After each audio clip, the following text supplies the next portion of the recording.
A pair of jeans, a shirt or two. We didn't pack as if we weren't going back. It doesn't matter if it's true. I've got a feeling love will give us what we lack. The world is waiting up. The world is waiting half a step beyond our door. Yeah. And if it's not enough, I wanna see the stuff the world has got in store. I wanna take it all in, I'm falling. The cityscape by night, wanna catch in my photos. Where you go, every corner twice as bright. They'll be my treasures forever. When I can't hold you tight, I'll see the Stockholm lights. The Stockholm lights, the Stockholm lights.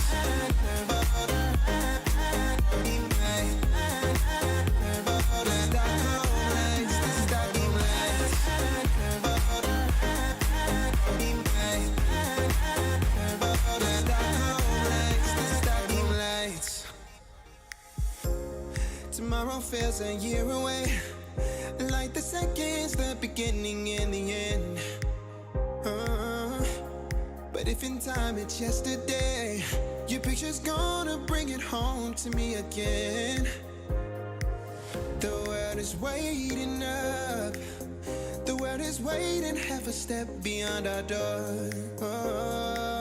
And if it's not enough, I wanna see the stuff the world has got in store.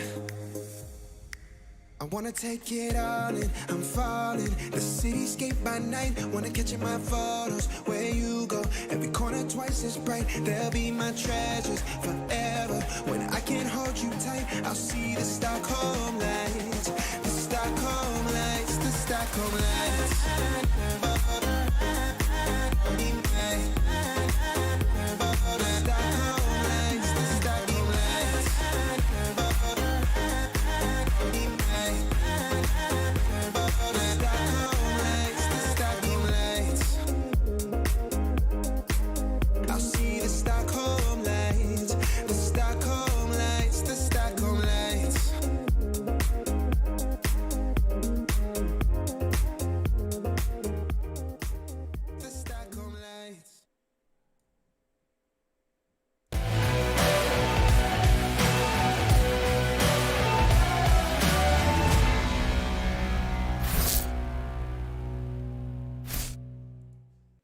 All right, what's going on, everybody?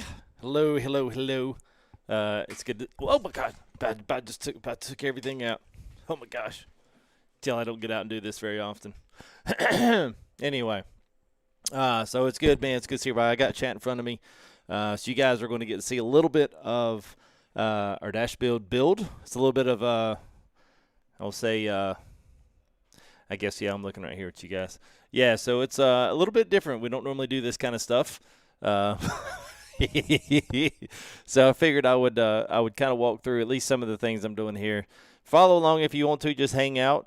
You know, we're basically kind of building this ahead for the setup that that I'm going to kind of be working into. Just you know, I enjoy doing this stuff. A lot of people probably come in here and say, "Oh, you don't need all that. All you need is a G29 and a good pair of socks on an old pedal set to go ahead and get you around the track a little faster." Well, that may be, but you don't have as much fun as this will be. So, you know what? That's what it is. So, anyway, I'm going to try to do a dry fit. And I was wanting to wait to do this. I was like, you know what? Don't have anything for today, or at least for tonight anyway. And I wanted to go ahead and stream a little something and kind of see what we come up with here later on. For something, you know, possibly later on this week, actually, maybe just kind of doing a pre-fit with everything. I'm actually waiting on a carbon fiber wrap to get here, which is this is basically a dash insert cutout from a 70, 72, 4, 6, and 8 Chevy Camaro. And so it's a custom cutout here with the gauges that I needed. The size I need is got a switch on this side. It's extremely light. And guy did a good job cutting everything out, keeping everything nice and smooth, even ground down, sanded down the edges and stuff for me so I don't get any nasty rubs. But nonetheless, this is kind of what I'm working with, and it's pretty cool. So anyway, I'm going to do just a blank carbon wrap front and back on this thing. and I'm going to kind of reinforce the edge and cut another small piece just to kind of circle the edges here, just to give it some more dimension once that comes in. But it's due to come in Wednesday or Thursday. So basically tonight is going to be kind of me getting a dry fit for the power. And I've got a switch here, so really what I want to do is make sure that when I wire this up, I'm going to try to go into my board here from Sim Projects, and then I'm going to take this board. And so this board, I don't know if it'll attach back here. I'm still on the fence whether or not I'm actually going to be able to fit that back there. I knew that was going to be difficult, so I'm going to leave myself some excess on the ends. But what I may do is fasten a little project box on the back here that all of my wires can basically go in like this. You know, and the box will fasten to the back of that just to kind of keep everything in, and then that way you'll have power here and then USB, except this will be on the back side where you really won't be able to see it, except the plugs will come in from here. So that's probably what I'll wind up doing. I just haven't quite got that far. So I kind of wanted to do at least a little bit of a pre-fit, pre-cut, and then at least my power and everything's going over to this side. So I guess the question that I'm going to have to face tonight is going to be, you know, basically the thing I'm going to have is like the best place to put power, the best place to run everything. So my goal is going to be trying to see if I can run all of my power off the USB. I mean, off this one here. It's a 1 amp. So everything I've got, I'll put all my lamps back to back to milliamp LEDs. So they're pretty bright, but they're not as like I guess you'd say as stout as the incandescents, but they're also not as hot. I actually realized the incandescent lights were melting the inside of the glass on the inside of the gauges, which was totally freaking me out. So anyway, we went to LEDs, and I'm glad I did. So anyway, I'm going to try to mount all the power and stuff through here. So we'll test and see if it'll actually hold all of that tonight.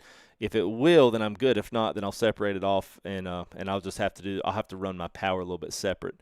But at any rate, so anyway, so what's up, everybody? It's good to see anyone else's camera blurry. Yeah, no, my camera's not. So I'm looking at it on here. It looks pretty clear. Now that might catch my shoulder or something. I'll try not to lean too far in front of it. But what's up, Rajon, man? Brian King, what's up to Boom? Good to see you, man. Good pair of socks. You know me, man. Because, you know, there's that one guy out there that's, you know, an iRacer. He's like, man, I'll whoop you with the G27 and, you know, an old pair of socks. I'll wear you down to the stubs, man. So, yeah, weird build drive. Yeah, I know, right? Well, I said build. I never said drive. So don't put words in my titles. I did say build. No drives. So anyway, so yeah, so that's so there's that. I'm gonna set that off to the side, and I'm gonna start taking some of this part. Now this is kind of what we had before that was stacked on top, and you can see I originally bought this. They sent me the wrong thing. I actually ordered the oil temp, but they sent the oil pressure, and I didn't realize it till later on. So it just so happens that this gauge actually worked out with 4 on each side. So I was like, well, I'll just keep it instead of sending it back. I'd already paid for it, and I'd already like trashed the box and stuff. So I was like, well, I don't really necessarily need the oil pressure, but it does move in ATS. It moves. So I was like, well, you know, okay, cool. It'll move in pretty much everything else. Forza, iRacing, ETS, ATS, all of them. Set of Corsa, all of them use and simulate oil pressure in the thing, which is kind of cool. So yeah, put it in the Tundra. I know, right? It's probably what I really should do. That would make more sense. I mean, this spaghetti. This spaghetti nest. Oh God, I'm gonna find where's my 10mm. Somebody's got my 10mm. Where'd it go? All right, let's see. I think I got all my. I tried to be as organized with this as I possibly could, so y'all would have to watch me sit around and try to find tools. So, what's up, TJ the man? Good to see you, FT Genius. Don't say that, man. I honestly could not do this without guys like Sinister and Timbo, and you guys see them in chat all the time. Them two have been instrumental in helping me walk through some good, solid ways to do this. Timbo's kind of like a little bit of a electronic genius. So, hey, thank you there, man. Looks like I'm going to have fun. Well, thank you there, Edible. Appreciate it, man. Thank you, buddy. Appreciate that. Yeah, I mean, it's cool, man. I enjoy tinkering with this stuff. A lot of times, man, with you guys that get into building and get in your own sim rigs and stuff, man, part of the fun part of this is actually just building this stuff. And you know, I know some of the guys that have been around for a while, man. Wonder is another guy that does a ton. White Bear, what's up, man? You know, he does a ton, man, and just a ton of his own self-modifications. Timbo is like he's like a mastermind when it comes to electronics. Just really, really, really smart dude when it comes to computer electronics. So, I mean, it's any one of those guys will tell you, man, half the fun is not necessarily playing the games once you create this stuff. It's actually sometimes it's actually building it up. And I think I've lost my favorite screwdriver, and I'm a little bit upset now because I don't know what I did with it. I knew I would do this. I put it in my pocket so that it wouldn't go anywhere. Doggone it, man. Oh, also, Pinky said, hey. All right, what the hell I said, hey. Good to see you guys, man. Thank y'all. I'm having to look back at my other screen here for that, for stuff. Anyway, so I'll explain a little bit of this. This isn't going to be like one of those like crazy in-depth tutorials. I'm not, because a lot of this stuff, man, it just depends on what your own build's going to be if you ever decide to do something like this and how your applications are going to work with it. But right now I'm just trying to separate everything. It's pretty simple. You got power, you got ground, and you got signal wires that all go to this this board right here. So gauges in themselves are actually fairly simple.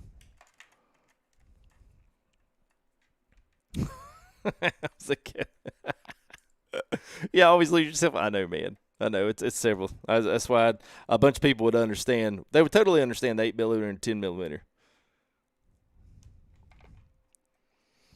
All right, let's see. So these are. So basically, I'm going to try to get some of this stuff undone, and I'll leave some of this stuff. I'll leave it hooked up, and then that way we can hopefully get some of it unplugged. I'll kind of do away with what I had, because what I had is good. I mean, it works fine, but it's not very. It's kind of hard because it's not really in front of you, you know. So you kind of have to look over and to the right, and about the time you do that, it's about the time you start swerving. Let's call me Swerving Irvin instead of FTG. I guess the two are the same. Oh, well, good down south. Well, you know, hey, man, it's a little bit different, man. It's a little bit chance. Well, we didn't break anything, Wonder. we're gonna install it all into this. So yeah, so we and that goes with some news I've got on the other front here. I guess we'll go ahead and talk a little bit about tonight too. But yeah, man, just something a little different, you know. I mean, some of this is going to be some simple wiring, you know. It's nothing complicated, but I thought, you know, hey, it's something different. I never do this stuff. I always do it off stream, and I always see guys doing this stuff, and people seem to be like legitimately interested in it. It's like, hey, this is cool just to hang and watch you do some work and whatnot. So I figured, yeah, hey, man, I'm gonna try the same thing. Something different than trucking, and something different than racing, and something different than pretty much what anybody sees. Well, thank you there, Safety. I appreciate that, man. We'll tell your wife I said appreciate it as well. And thank you guys a lot. That means a lot, man.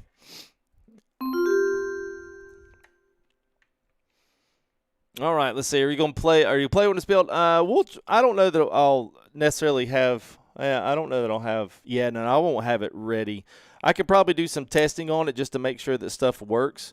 I probably will have to do that off because I'm probably going to have to. I'll have to figure out how to do this. And I hate to have all my wires just kind of strung out all over the place to the point where it's, you know, I don't know. That's just going to be a disaster. I already know what that's going to look like. And it'll be like, oh, I hooked this one up to that and I hooked that up to this. And now a lot of this, too, I had to, like, kind of make some inroads with some of this whenever I decided to, you know, to hook up the tack and the speedometer. And then I had to start doing a bunch of linkage, so I'm going to figure out the best way to do this, and the only way to do it is really put everything in there and then just kind of like lay it out and then figure out how long stuff's going to need to be and, oh, you know, all that good stuff. And whether or not I'm going to need any more wire. Wouldn't that be embarrassing? I'll probably get in here and be like, oh, you know what? Going to need a few more feet of wire, guys.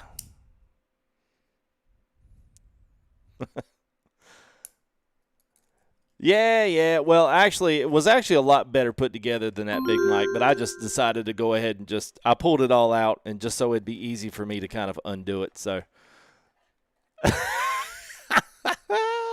oh, appreciate that, big homie. Might need to make a run to Home Depot there, buddy. Well, hopefully I don't. Hopefully I got enough wire. It's the white wire and the black wire I'm worried about, but I think this dashboard here is everything's pretty close. The only thing I really got to do is run my main power and my main grounds back to home base, and I got to figure out where home base is going to be, because that's going to make all the world in the difference on this build. So let's see, for right now, yeah, I'll leave that there. Now we'll just start a gauge at a time and double check and make sure stuff's going to work. Then I'll start kind of pulling and piecing some things together. Start with the lights. We'll put the lights and put the actual power to the gauge together, and see how this is going to work. I hope it works good. I hope it does. I have high hopes, big dreams, high hopes.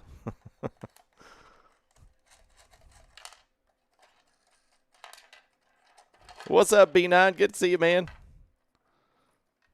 It's funny. I wonder if I had put a truck in the gauge, how many people would have shown up. I'd rather look at the fake gauges, FTG. That really does me better than looking at real stuff. I like the simulated environment much more. Oh, we poke fun. We poke fun. Yes. All right. So this is actually a really cool piece. If I don't actually use this, it's actually hydro dipped, which if you look at it, man, it actually is like pretty legit. Like, it's hydro dipped carbon fiber, and it's generic for a car. You just basically stamp it up on your dash and then screw it in. But if anybody's looking to do a little dash pod, if you might want to pick this up, I'll just ship it up and sell it for what I bought it for. It's pretty it's nice. It's good plastic. So anyway, I doubt I'll be using this anymore, so I'll put that over there. Oh, I didn't think that through. All right. Well, do I have a wiring harness for when you're done? Do you have a wiring? No, it's pretty simple safety. I mean, you really only got three things you got to run. The question is like how you run them together without having like this big, huge, just complete disaster of wiring when you're done. Depending on how you pull your USB and your power cord off.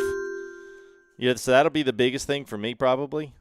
So we'll just kind of have to say, who was that there? Big home. Oh, TJ. Thank you there, TJ. Appreciate it. I said appreciate it. I don't know why I said appreciate it. Thank you, buddy. Appreciate that 5 there, TJ. I guess it's next to my to-do list. Maybe on that. There you go, man. So I think probably the question is going to be, I think I'm going to throw fuel on our left, water temp followed by our oil temp on the right. Then we'll do RPM and mile per hour. Now, I know some people might argue, why'd you do it that way? Well, it's just the way that I felt like it worked out best via what I've seen in just the generic sense. See, don't that look good?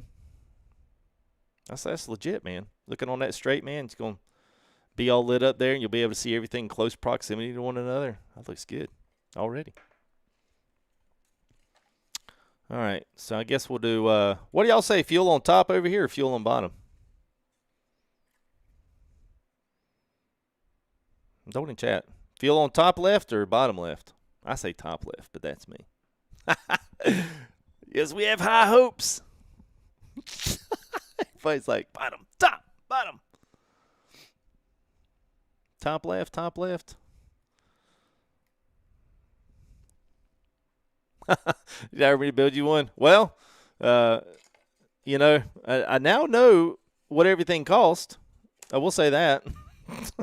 You know, I had bought some other, random bits and like some tools and connectors, and I bought some heat shrink tube, which I probably do this off stream. But once I know that everything works and that everything's synced up in the sim too, I'm probably going to take it somewhat all apart and then I will and then probably at that point is when I'm going to like do some heat shrink, and then we'll pull some heat shrink around the connections just to make everything like long lasting. Because the whole idea behind this is like, if I want to take it off, these things, the guy put me a couple of drill holes up here too. So I've got 2 up here, and I've got 2 right here that are pre-marked that I can drill if I want. And then I've got 2 on the outside. So he said, depending on how your rig was, he said you could just pull a couple of pieces of aluminum profile, and you could just bend it, get some thin strips, bend it to how you need it, and then drill the hole large enough that you can just put one of the bolts into one of the clips inside the profile. And that way you would have almost like this little bracketed L that would go backwards. And he said at that point you could just kind of tilt it and use it how you want to. And then you'd have the stuff on the bottom to kind of keep your buffer away from your wheel so you didn't scratch it up with the aluminum. So I thought this would used to work pretty good.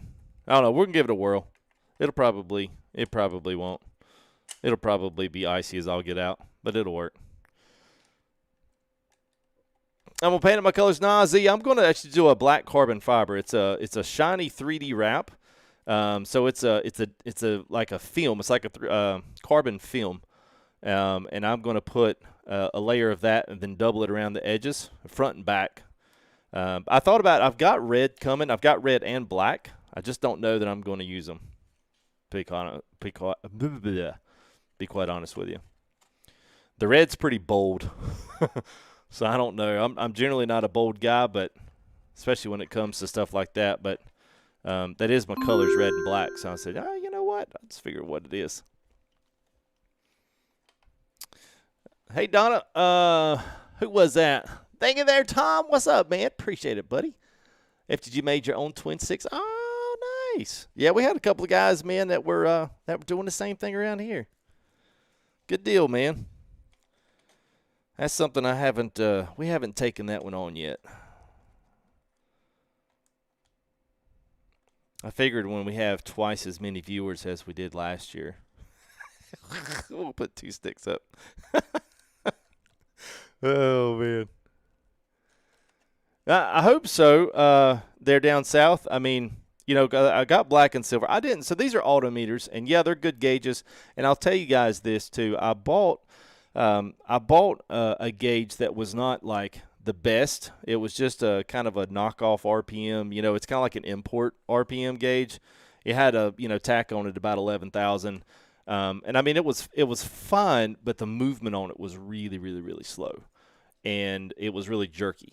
And so upon doing some more, lovely Googling and internet research, I found out that typically the nicer the gauge is, the more that you spend on it, and the more its application is used for actual, like people are actually using it for said things like racing or anything like that.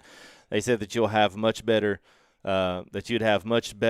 results, and the actual hand movement would be a lot smoother. It'd be a lot cleaner, and would present itself a lot better. So I just got, out of all the Autometer stuff, these are probably honestly the cheaper of the sets. And, I don't have anything digital on here. I don't have a ton of memory on the RPM. You don't need it. I mean, NASCAR's really now has moved to like the spec gauges, which are kind of all built in.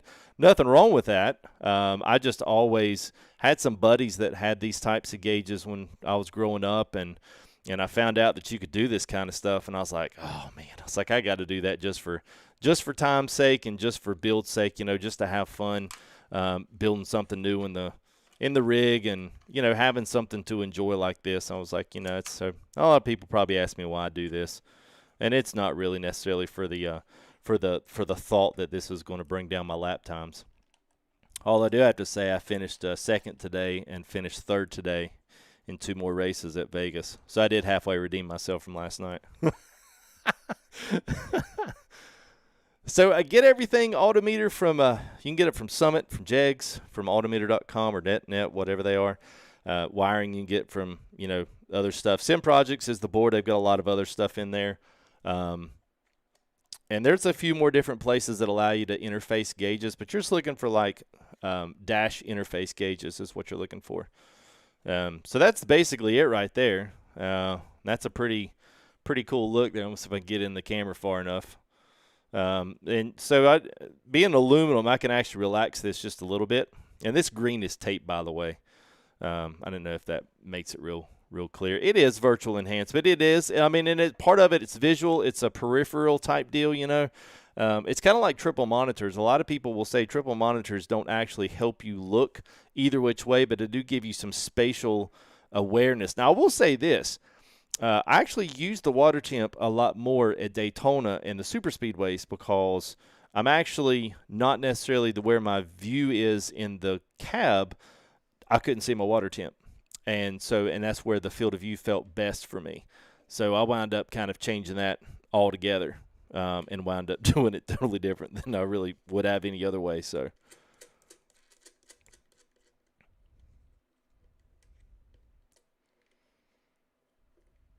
Yeah, it made you upset. Oh, I know, man. I was upset about that one, man. I was like, well, if you're going to ride the inside line, buddy, you got to get on the inside. You can't, I can't read your mind. I know you're there, but I can't read your mind. Can't read your mind.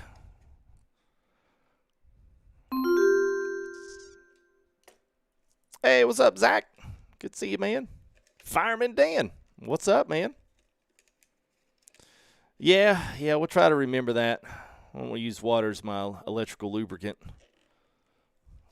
Oh, and don't pinch my ground wire in the middle of that. There we go. So at least get these things kind of loosely mounted in here. I'm not going to, like I said, I just really want to get these things placed and make sure I don't see anything else that I, want to do with them. And then I'll start looking at, I'll start looking at wiring placement and where the best things are going to be. Because ideally, a lot of this stuff will be, wrapped up, taped down, clipped in, something like that, So, I mean, it'll, twist it up, tie strap it down to where things are really nice and neat and tidy. Pull this down like that, you know what I mean? So things will look like this right here instead of, with everything just sprung out of it. I'm usually a really neat freak when it comes to stuff like this because I don't want to have to go in there and do it again. So if it's all neat, then I'm there for it. So this is the big one right, y'all. So one thing I'm gonna have to figure out, one thing I'll have to figure out is the tack. The one I bought is the Sport Comp Silver. That comes with this huge shift light. Now, you can get different types of shift lights on it, but it basically fits on it like this. I mean, you guys probably seen these in, like some of the old muscle cars and stuff use a lot of stuff like this. But anyway, I think I can flip this bracket around, and essentially it'll go in the other way, and it'll hold right on top of the dash like that. Yeah, something like that. And then I'll have to do some trimming on that as well.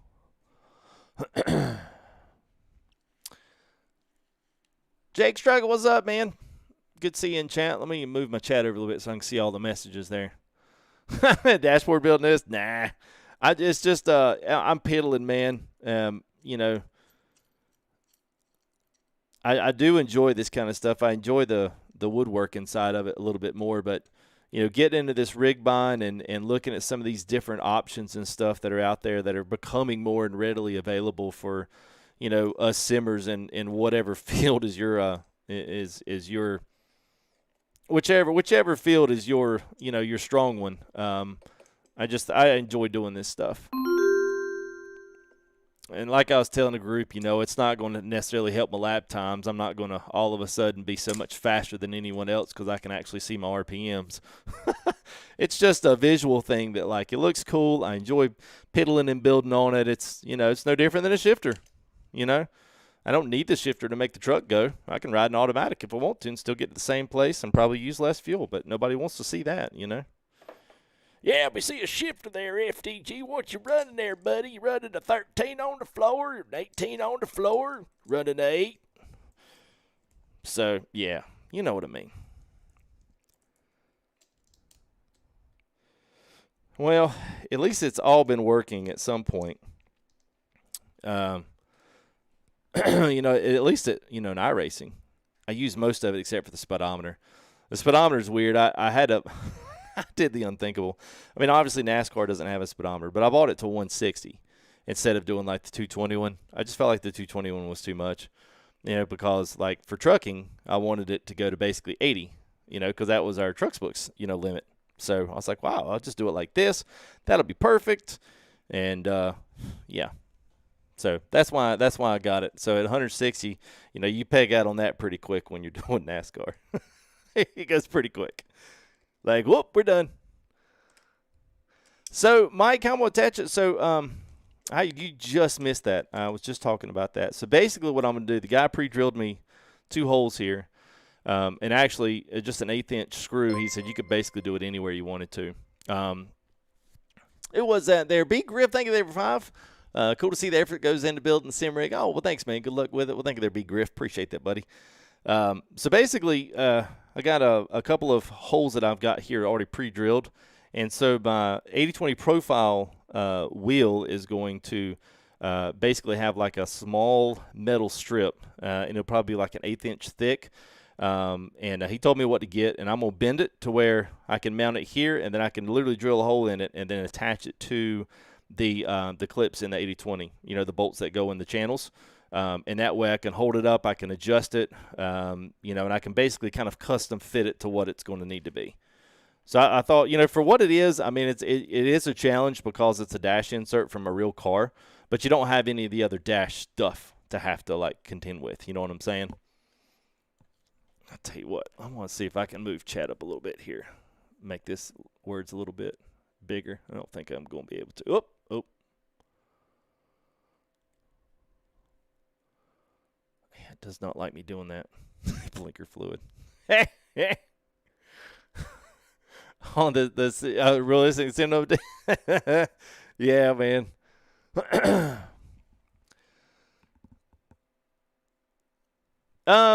Pretty much because that was really a mounting thing, Trip.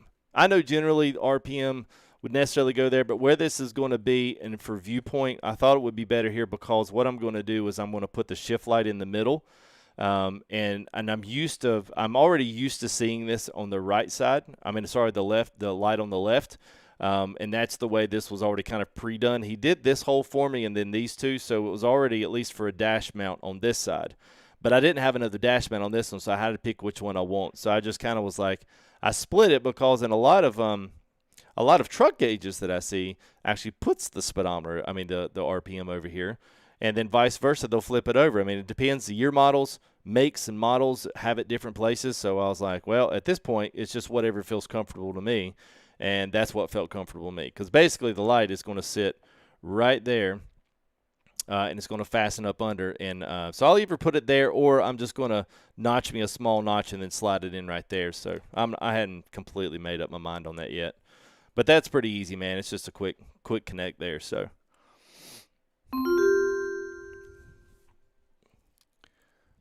Hey, thank you there, Tom. Where are the biggest hills in ATS? The biggest hills. The biggest hills are definitely Colorado. Coming out of Grand Junction, coming out of Wrangley. Yeah, those two are definitely the biggest. So nice some climbs. There's actually some nice climbs coming down the Idaho corridor. There's some good ones in there. All right, so here's where we can do a little bit of pre-thought here. I don't know. So basically, hang on a minute. Let me get all that over there. Oh, what? Reforma. Yeah. I got you there to boom. So there's that, and that's what she's going to look like. So pretty legit. It's all aluminum here, taped up, but I'm going to have a black carbon fiber behind there. So I think it'll be pretty legit. It's pretty heavy, mainly just because this dash right. I mean this unit right here is solid metal anyway. So I figure that thing's setting up, and I'll be able to kind of tilt it just a little bit, you know. The kicker is I'm already a little bit low on my my monitor's a little low. So by the time I raise them up about 2 or 3 inches, this will sit, and these should seat right there underneath my bezels. And I'll have me like a little Velcro pad back there just to keep it from scratching anything up. But if I move my monitors right up there next to it, it should sit right underneath it, which if you put your view and your field of view right, especially in racing, anything really, then you should get really close to that looking pretty realistic out the window. So yeah, so now I get to figure out which side's going to be easier to pull this off of, and I don't really think it's going to matter, to be quite honest with you.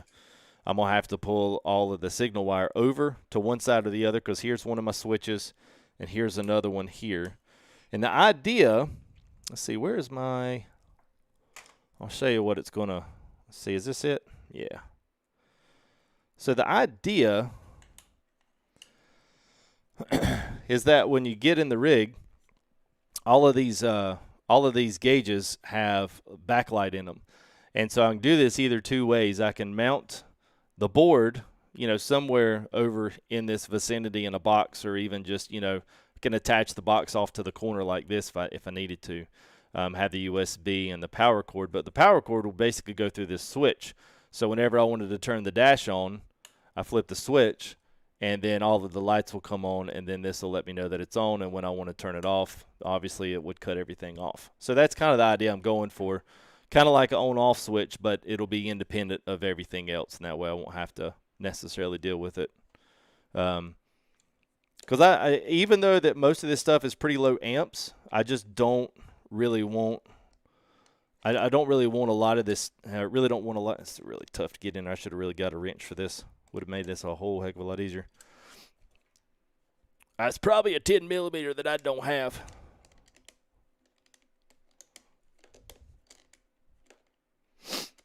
But anyway, that'd be kind of what I was going for. It would make the most sense. Because even though it's low amp stuff, like I said, I still don't want any kind of like issues where, you know, especially when a lot of this stuff is mounted in and around and behind, you know, metal items, even though it may be aluminum. There's still a lot of conducting pieces in here that I just don't want to get some of this wiring close to. So anyway, I'll disconnect that so we don't have anything alive on this panel. Be the next thing is be fall out in the floor. FTG. Paging FTG. Are you okay, buddy? No. So, here's my first dilemma. Computer's on the left side. It will probably, oh gosh, I'm not sure. It'll probably stay there. I'm gonna switch it up. So this is a good chance. This is a good chance to tell you guys what's going on here on the channel, and just to kind of sit here and chill with y'all.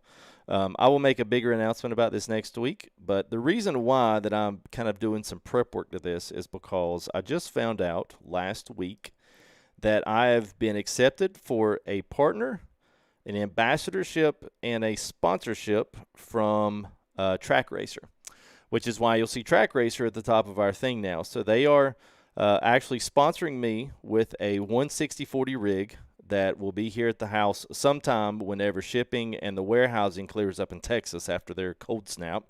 But that's a really big deal. And so I'm trying to kind of be a little bit proactive in getting some things started ahead of time. And my whole setup in this room is going to change drastically.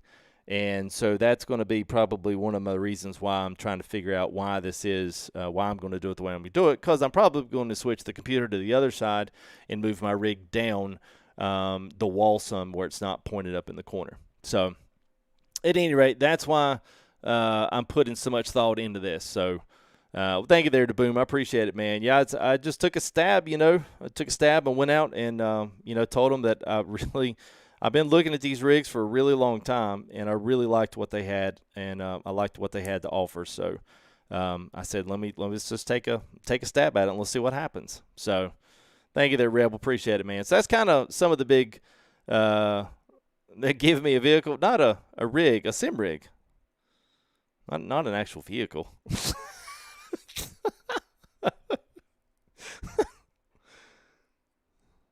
All right, so I'm just going to, for just this time being here, I'm going to try to hook these up together, and I'm just going to see what this is going to feel like, because I may or may not like this. Thank you there, Norm. Appreciate it, man. Thank you there, Brian King. Appreciate it. Yes, so I will stream that setup, and I'm really going to work. That's why I've not done a rig build video. A lot of people have wanted me to do one for my Simetik stuff, and I have not done it for that very reason. I am, going to be doing a video with theirs in depth, talking about different rigs, or at least a comparison, since I've been through a couple of these. I kind of know what's out there, especially from either whether it's a trucker's perspective or whether or not it's from somebody else's perspective. Really doesn't matter. It's just what I know from not necessarily just sim racing, but also trucking. In general, just driving sim. We'll say general driving sim because it doesn't just encompass trucking. It can be actually a lot more than that. So, hey, thanks, Master. Appreciate it, man. So, hopefully the idea is, and I'm still kind of in feature talks with them to figure out what is going to be the next moves to be able to offer you guys discount codes on products from Track Racer, because also being an ambassador, that would hopefully come with some perks for you guys. So that would hopefully be for guys that do have profile rigs or might want to get into the earlier sets of those. They have a ton of products that are not just geared towards your like professional sim racers. Like they've got some legit stuff that I think a lot of the people would, at least in this channel, would specifically really get behind. So, all right. I've already made not a mistake, but I'm going to change my mind. I'm gonna put black to black. Let's flip these around. Jibber jabber. I had to look at that one for a minute. Now I'm going. They're sending the 160/40, so they're going to do the one up from that one, which is the bigger one. They're going to send that one here. It's just waiting on we're waiting on the weather and the after effects of Texas weather to clear, because that's where their warehousing and stuff is now.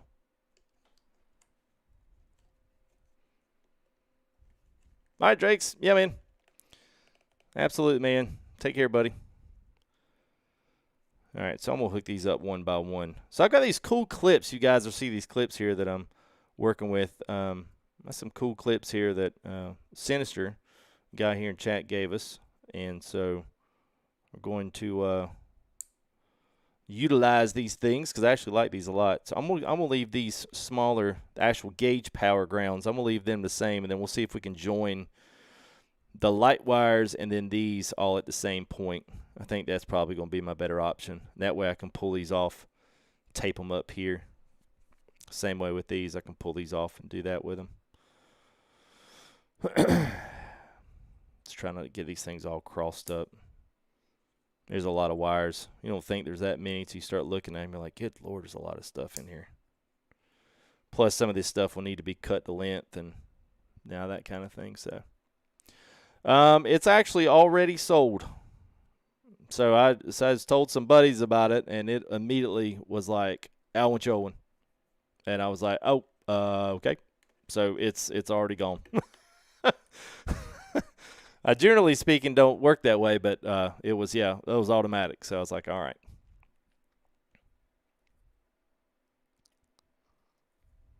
Hey, thanks, Trip. Appreciate it, man. Yeah, it's really nice, man. I wasn't really expecting it. I just took a stab and decided I would just see what happens, And just so happens that they said yeah. I said, yeah, we'd absolutely love to work with you. So it's like, hot diggity dog, man. Like, this is cool stuff right here. Oh, it's it's all right, man. No worries, man. I saw it and I was like, wait a minute. That is the same logo as the other guy. It's like, what happened? It's all good, man. Call you JJ. Oh, we got two JJs up in here.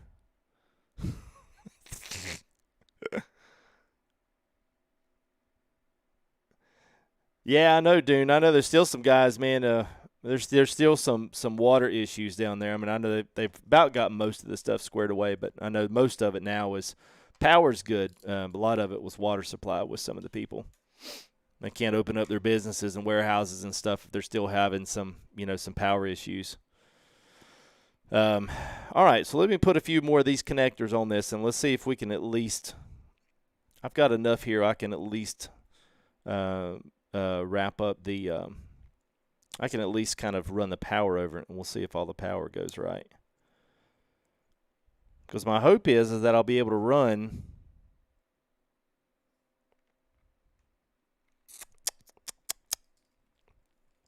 I'll be able to run all of my lights and power off of the same board. So that's really what I'm going to test out today, see if I can power this board and see if I can run the whole thing with it. I think I can. I think I'm under the amps. The power is 1 amp, and I've got a 5 amp power block, but I don't think I'm going to need it if these will all stay within the confounds of the other one. I think I'll be all right. At least that's what Sinister Timbo been telling me, so I don't know. We'll find out if they're right. What's up, Renee? How are you? What's up, Frank? Good to see you, man.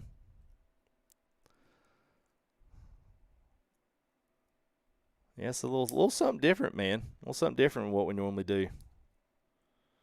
I see guys do this. They're always like building a PC or doing something, you know, like crazy. And I'm like, well, maybe we'll just build some gauges, man. I better like some gauges.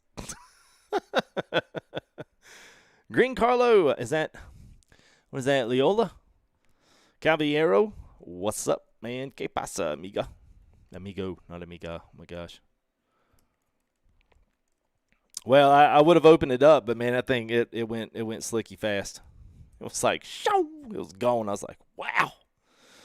All right, let's see now. All right, so these, and I may change up some of these. Great thing about these little clips, I'll show you these little clips. So basically, Sinister got these for me. He's an electrician, and they're these Wagos, and they're basically a triple N. They're a splicing, but all you got to do is lift the lever up on them, and put your feed your cables and stuff in. And they're so slick because if you need to change it, you can do it right on the fly. You don't have to wait on nothing. I'm like, man, that's awesome. All right, so signal wires I am going to pull off for right now because we are not going to be plugging up to the system here anytime tonight, not till later on. Once I get things at least tested and make sure all our power works, then we might stream, you know, setting it up with the new dash, with the new thing. So for right now, the gauges will probably go away because I won't have any real need, you know, to put all these things in. There'll be no point doing them. What's up, Bonzi Gaming? How are you, man?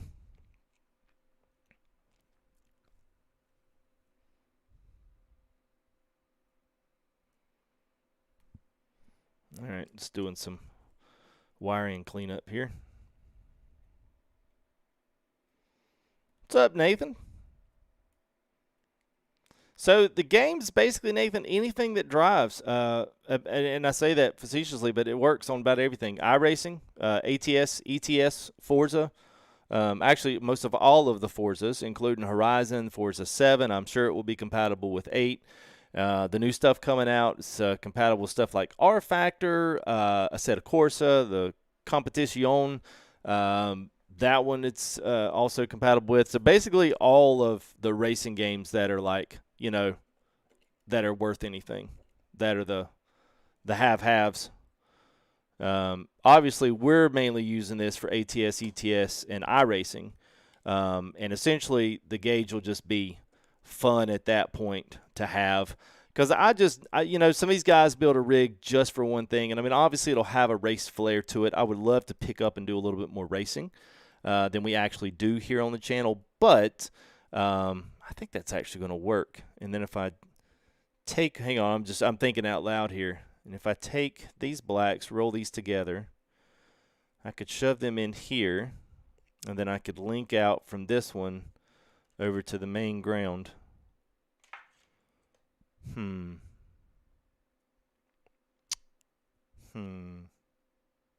Oh, yeah, I got the card. That's what I need to focus on. I got the card. Okay, I might need to think that through. If y'all see the sparks flying, somebody call 911. All right, so there's those. I'm going to try to attach these together. So power's here. Ground's there, so we can hook all these grounds up together. And then all the powers together. Well, honestly, I never really had the knowledge to do this either, and I really didn't. So and I'll say something, and if this has been you at some point, please don't take offense to this. People seem to really take offense when I say things that are just honest, and I don't mean them that way. But for guys that don't even want to Google, like, how to find an ATS mod, or, you know, where to find a Peterbilt mod, or, you know, like any of those things, like especially with ATS, like these kinds of things are not going to be something that you're ever going to be able to build, because I literally Googled, watched YouTube videos, I asked buddies, I asked Timbo, I asked Sinister, just to try to, like, you know, get me in the right direction to kind of like help me talk through these things and kind of like, you know, walk through them in like a, you know, a meaningful way that I would understand. And I mean, and legitimately, like, that's how I learned. I didn't know this before I started. I really didn't. You know, so I mean, even if you've like never done stuff like this and you're like, man, I would really like to do that. Even if it was just like a mile per hour gauge and like an RPM gauge, you know, like, research, just look, because I guarantee you with just a little bit of research, you will find what you were looking for. I promise you.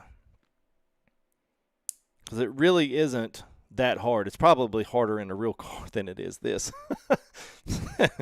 to be quite honest with you. So, all right. So here I'm basically to the point where you can see here we've got white pigtails together, black pigtails together. So this is offering power and, so let's see, for switch right now, I'm going to hold this off right now. So I've got this as my main board. And this is essentially going to be, I just basically need to make a jumper from this one to this white one. And I'm going to have to figure out how to hook in my tack. I've got a little bit of a different setup with that because you got the shift light to contend with too. But that's only 2 wires, so I can pull those in, no problem. But mainly I want to find out if the rest of these, if all the lights and stuff will power on. So especially before I do anything else. So I make jumpers from here to here, grounds to grounds, and then I'll take these powers to here, and then grounds to there, and then I'll bring off of this one, and I'll just keep making the loop. It should be all I have to do. Yeah, should be. What's up, Gold? How are you, man? Good to see you. Yeah, your first butt box? Yeah, man. Good for you. I haven't even done that. That actually, going through this and like learning a lot about this, now I'm kind of like, oh, I could probably actually do that now. But, you know, even before starting this, there was probably no way I could do that. All right. So, so here we go. Now it's going to be the question of how I do this. So,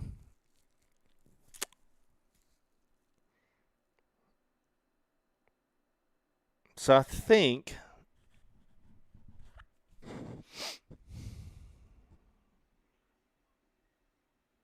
I was trying to think here. Yeah, no, I ain't gonna make and sell this stuff. You kidding me, man? Ain't no way, man. I thought the black and white wires need to be separate per gauge for the assignment to the board setup. Nah, not on these, man. I had all of these wired together because they're all just low voltage. They're just powering the gauge itself. The only thing that per the board needs to come out is you need to separate it. Even when they, you know, the interesting thing is like if you buy a tack and just buy the Sim Project board by itself, the board has an amp. So obviously it's 12 volts, so it plugs into the wall, but it's only got an amp, so you can't cross that 1 amp output. If you cross that 1 amp, it basically is going to shut the gauge down and won't allow it to work. Ask me how I know that. And that's why we went LEDs, because I was overloading this board just with that. So really so what this board does, and I'll explain this part real quick. So you've got your main USB interface and your power, but what happens under all of these little blue clamp down places is that you have a signal for your 12 volt that gets your power up to an amp. You get your ground, which is all of your black wires, and they literally can be all tied together. And all of your gauges can be tied together. But what happens is your signal wires gets pulled out, and every single one of your signal wires gets pulled out singularly from the gauges.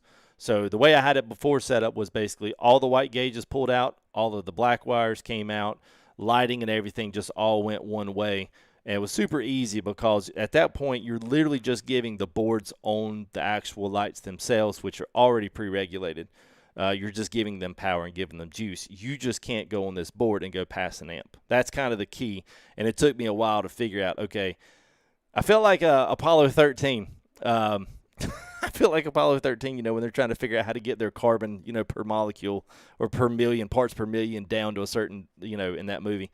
That's what I felt like. I was like, okay, we've got, quarter of an amp, we've got a 0.3 of an amp, 0.3 of an amp, 0.3 of an amp, and then, finally figured out, okay, here's what we're going to do.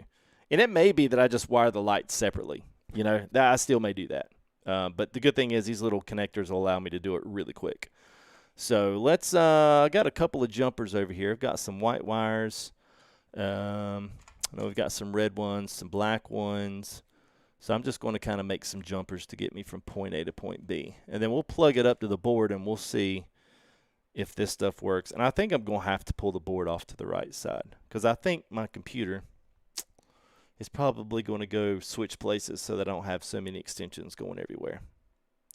I think. And I really don't want it there. I really don't. But I don't know. I'll have to see. I don't know. Who knows?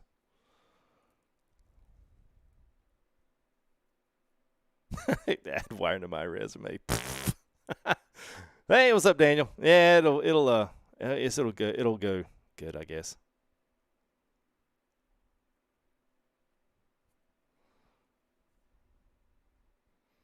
I mean, the good thing is y'all kind of forget I did have all these wired up together before. They were all working. I'm just essentially doing the same thing. I'm just trying to clean it up. So it's not a complete rat's nest. I do like cleanliness. I'm not always clean, but when I do, never mind. Keep that to myself. All right, so we'll join a couple of these together just to test our power.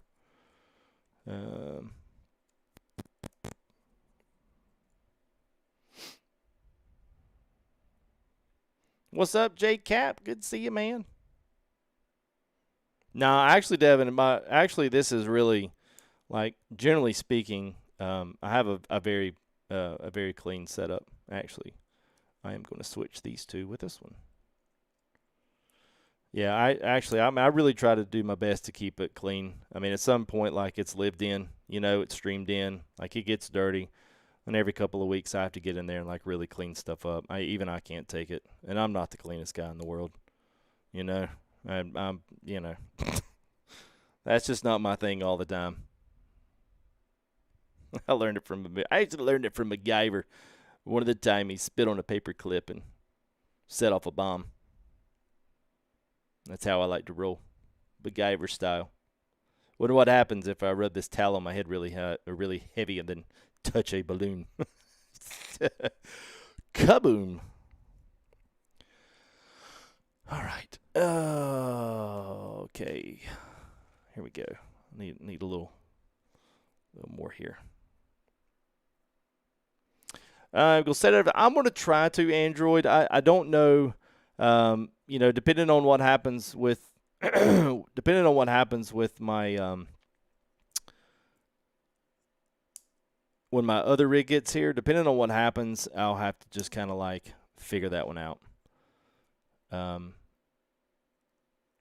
It may work okay, but I'm really going to try because I really need to lift. If I drop that, I really need to lift my monitors up now as it is. They're still a little bit low for where they're supposed to be via what most people kind of calculate their field of view with. So I'm still a little bit low, and I really need to lift them up. And so when I do that, my hope is I'll be able to lower my wheel down just a bit, and I'll be able to have that little bit of space in there that I can put the two together, and I can actually seat this at least right behind the wheel or right on top of it so that it's not like sticking out like a sore thumb. And preliminarily, it works because I was just kind of over there checking it out, and it works.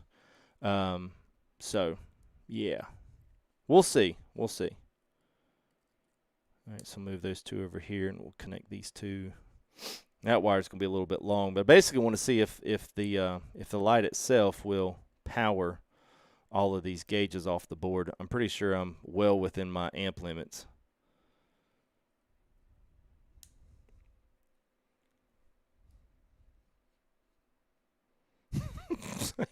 Well, actually, all the red wires are white wires. Yeah, I got one major red wire that basically supplies it all. That's what comes in last. Oh, see, that bothers me. I can't have my wires loop. And I'll cut a lot of this. I'll have to cut it to fit so that I can pin it and tape it all back to the back of this dashboard. So it basically, my goal would be that it would all come off in one piece, that I wouldn't have, you know, a bunch of junk. Because essentially, if I wire all of this to the gauge, I can just do a double pin and pull a power and a ground right off to this board. So when this board's plugged in, it's basically the board's got power, and then when I flip the switch, then everything should come alive. That's the goal anyway. And see, a lot of this stuff will need to be cut to fit so that I can pin it up and tighten things up. Get them real nice and tidy up back behind here, you know, like something like that. Yeah, I'll have to work on that. Okay. All right, so I'm probably, I don't know if I really want to touch, these shifter, this wire yet. Well, I hope so, Android. I think it will be. Mainly just trying to figure out the direction of flow, so that, and really at this point, it's going to kind of come from the switch. But honestly, it'll work either way, because there's nowhere to like empty it to loop it back, if that makes sense. So it's kind of got you put everything together, and then depending on how you connect your stuff, it's still got to go one way.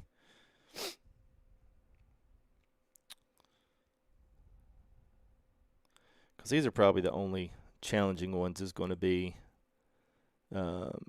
these right here.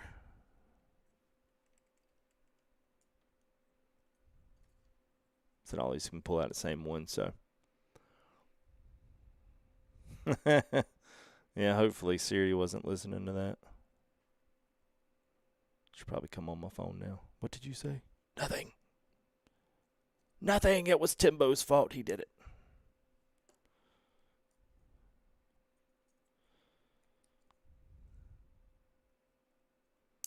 All right, so should be able to pull another power line in there. So we got three. These are going together, and then these are going together. So now I need to jump from here over to here, and then jump out of this into there.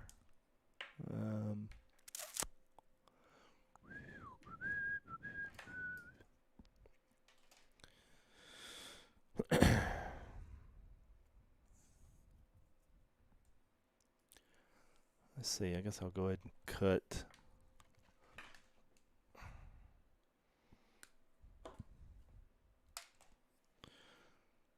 Let's see. So this week, just kind of keeping up with chat here a little bit. Yeah, I hadn't labeled my wires. No, not yet. They're all the same. They're all the same, Master. I mean, I can clearly see where they're coming out. So I've trust me, as much as I have messed with this thing, like I literally know everything and anything about these. It's just a question of like when you actually step in to do it. It's like all of a sudden you just like you go blank and you forget. You're like, oh my God, was that it? I don't even remember. So you get caught up in this back and forth. At least I did today. I was like, wait a minute, I better not undo that yet, so that it'll be fresh when I take it apart. But essentially, it really is. It's not that complicated. It really isn't.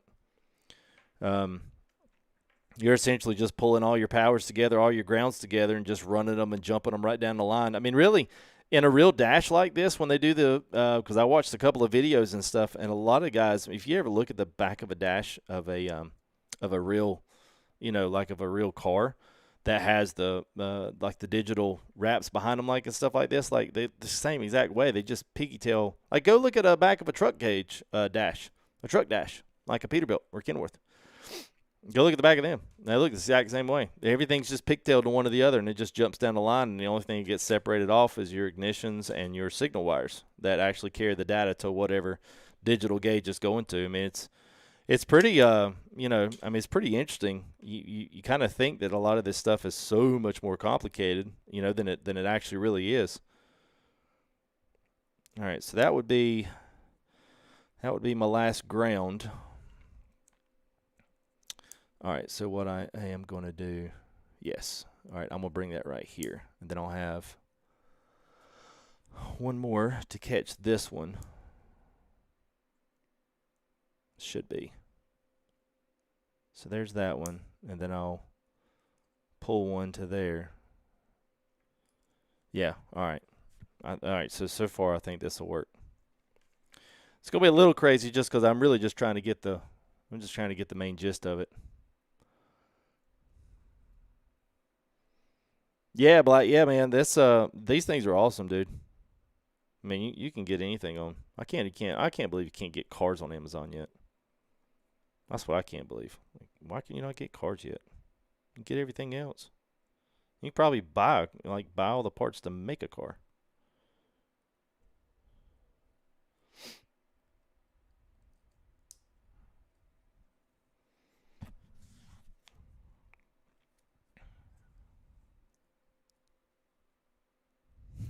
You're an old guy. Well, I mean, honestly, you know, I'll probably get all this up, and then I'll probably look at it and probably find a little bit neater way or a little bit better once I start cutting wires to fit, because then I'll really start thinking about, okay, how is this really going to go together? Because it was pretty simple before, because I was able to basically like pull my 3 gauges together, you know, and so the question is going to just, you know, like it works like this, and essentially you've got just 2 very low power. You basically got a jumper to deliver the power and bring it back and then shift it over to the next one. I don't know. It's not that complicated, but I'm typically an overthinker. Like I don't do well. I don't do well with like complex situations, and it's not that I can't figure it out or I'm not smart enough to. It's like maybe I'm too geared for it in my mind. I'm too OCD about it. And so I totally like tangent galore, you know, run off the reservation. I got no idea what I'm doing. That kind of thing. So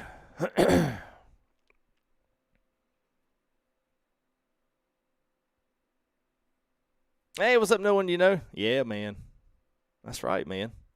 What gauge is Rich? Let me turn it around for you. I know it's not a Peterbilt or a you know, a Kenworth, but so basically reel to racing dash, so my goal is that this flip switch right there is going to basically cut the lights on for everything. So that's essentially what it's you know, what it's going to look like. And my hope is there is this cutout. So this is a real cutout from a 72468 Camaro. This is the actual insert dash for it. You got your you know, upholstered pieces that comes around it, and it screws in these screws. And so this would essentially just fit right into the Camaro dash. But instead, it's going to sit, and I don't know if it's going to fit over right behind the wheel. The problem with Fanatec is they do not sell an extension, a wheel extension. If they would sell a wheel extension that they could get behind and like, you know, support, then I think it would probably work and it would be awesome. But at least for right now, that's just not something that they have, unfortunately. So, so I don't really know, you know. All right, so we go from there. We'll go to here. Perfect. So now all our grounds are hooked up. And all our whites are hooked up right there. Right there. So all of those. And then those. All right, I need to come out. I need to hook into that. I need one more white wire. Please tell me we got a white wire. I'll use this red one. It's fine. Red, white, same thing. Same thing. So we'll kind of see. We'll kind of see how. You know, the setup is going to be a little odd, and I think it's going to take a little bit of finesse, a little bit of love, to get it exactly the way it probably should be. You know, but you know, we'll have to figure that out once we get there. I think I'm going to do these the same way. I'm going to pull the main red line into here, my jumper wire. So you got 2 whites, and then I'll jump. I have one more. Oh, yeah, I got plenty extras here. So essentially, I should be able to pull a white wire into this dash, and I may just move that within the switch, because this will be a good to see whether or not my switch actually works like it should. That'll be the real kicker, and I think it will, and I'll be able to plug everything up together. So we got that. That's good. So now I need to make one little small white jumper to this one. Actually, I'll just use some more of my red wire. I should have more than. I feel like I'm missing a couple, but maybe that's because I made them in tandem before. Oh, that's a. Oh, you know, yeah, Technogrooving. I'm with you on that, man. That's why I'm not even cutting them right now. And I felt like my fear, and especially you racers are gonna y'all understand what I'm talking about. When you look down for something, you're looking down generally, habitually at where your fuel gauge is or where your RPM gauge is, depending on what car you drive, truck, whatever, boost gauge, whatever.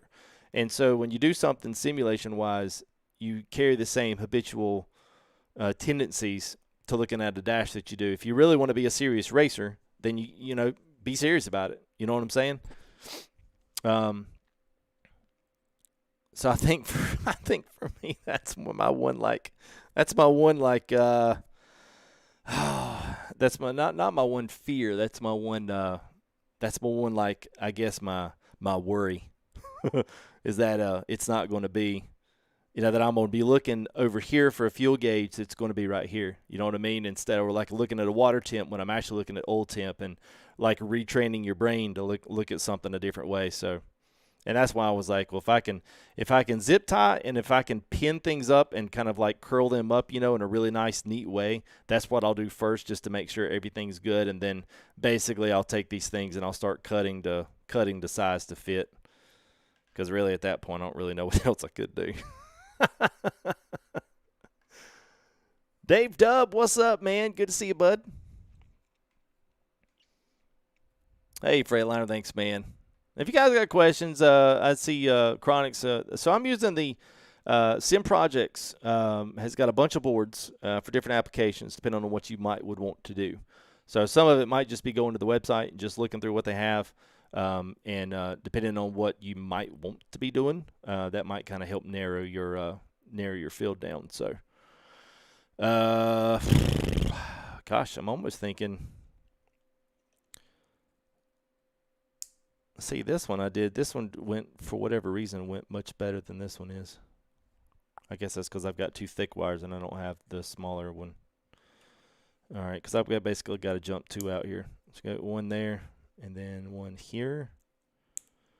And then so we'll jump this into this white.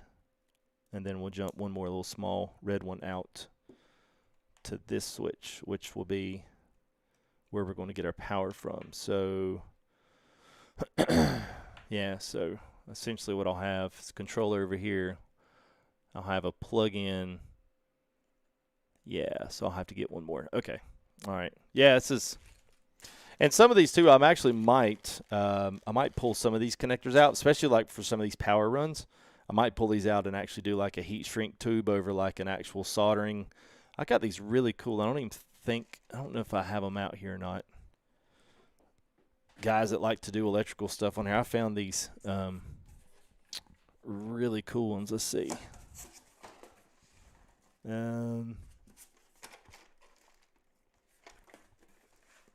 Yeah, some of you guys has probably done like automotive work and stuff. I found these on Amazon. They have these 18 gauge sleeves that have soldering in there. So a heat gun melts the solder and then it solders right over and then heat shrinks it all in the same all in the same bit. That's pretty slick, man.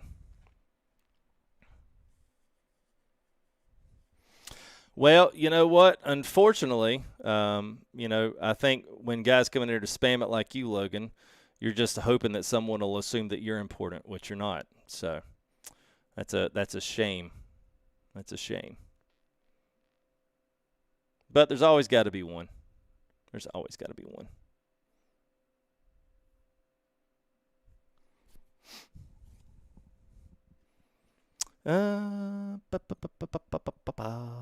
That's all right. Sinister will take out the trash man. Like, yeah, let's spam chat and make him think we're popular just because we're jealous. But that makes a lot of sense. All right, so let's see. Got all whites to whites. We got grounds to grounds. There's that. It's going to that, which is going to that spaghetti mess, which is going to that spaghetti mess, which is going to go to this spaghetti mess. This will at least tell me what if I've got my hook set up right here.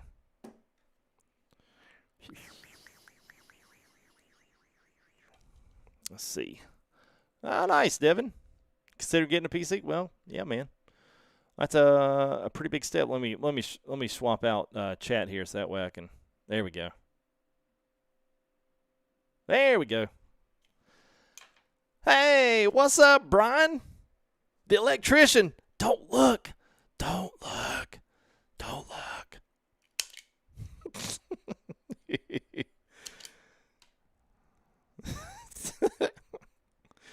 Don't look. It's not important. Don't look. All right. What's up, Rob? How are you, buddy? Okay. Where'd it go? Where'd it go? Where'd it go? Where'd it go? There it is. Is that it? We'll see if this one will do it or not. I think this is too big. Nope. It's good.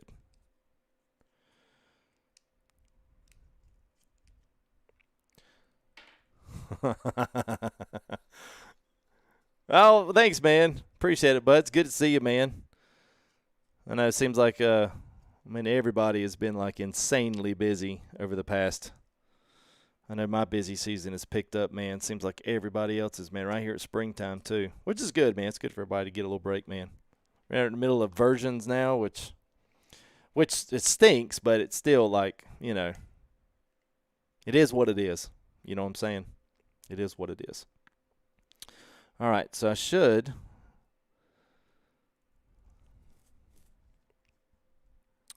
So if I go in, use this little bad boy here.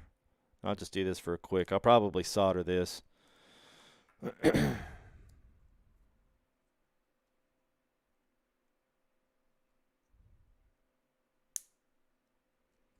right, so we'll do, so we got the two there, so we got ground and power. So I'll need to basically route a power over to my gauge pod and then a power. And I probably essentially can just take this and just jump it straight to the board. And that way I'll be giving power to my switch. So the switch should be the first thing in the line.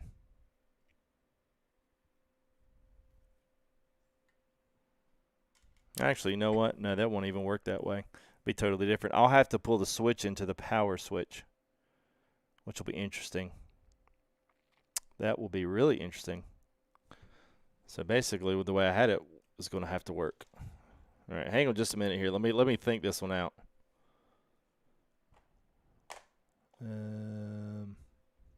Almost. So the switch is going to have to get. Oh, I remember what it was. Where did that piece go? Here it is. The switch has got a load, so I need to double my ground. So I do need to do that. I need to double my ground, and then I'll pull my power switch over. And here we go. I'll pull my power switch over, and then that way I'll run my load off of that switch. About forgot Sinister. I'm about to just hop in the room and let Sinister hang out with us on stream. Yeah, now what you got to do is this. Wait. Layman speaking. He's probably laughing. That's it. They literally been doing that. They talk to me like it's so simple, and I'm like, but it's not. It's not. Yeah, it is. No, it's not. Okay. So I think what I'm gonna have to do is put this switch in line.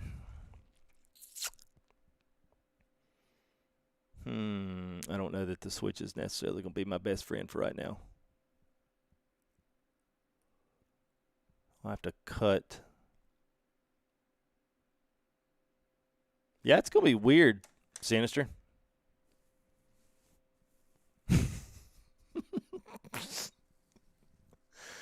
Oh, why you going to stick with Simlab? Oh, okay. Well, Gibber, it's it'll overload it an amp. So it's we're talking low. We're talking very, very low amp on this board, and it's got voltage protection in it, but it's only going to allow it because our actual plug-in, even though it's 12 volts, it's only an amp plug. So everything's an amp from there on. So it's kind of got its own built-in inline protection, at least from the board, as long as you're powering it through the board. If you're not powering it through the board and going straight, then it's probably best to have that.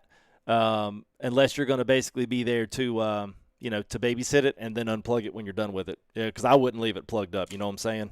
The board, though, offers and gives you all the protection you need. It's kind of got stuff built in because, like I said, once you get to the certain overload, this thing will go ahead and it will cut it because it has a bypass built into the board, and it'll automatically cut it. And only because I know. I tried to hook up too many things, and then basically what it does is it shuts the gauges down, and the board basically goes limp, and you have to unplug it, unplug the USB, reset it, and then all works. So anyway, that was kind of my deals with that. I think what I'm going to have to do, I think I'm just going to have to go into the board without the switch for right now because I think I'm going to need one more piece to do that, and I don't think I have that in front of me. And I'm going to have to dig for that said piece.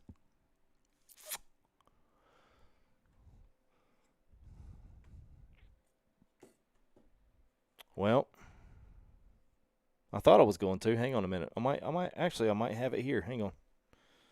Let's see. You can read up on that board though, Gibber. You can read it up on Sim Projects. You can check it out.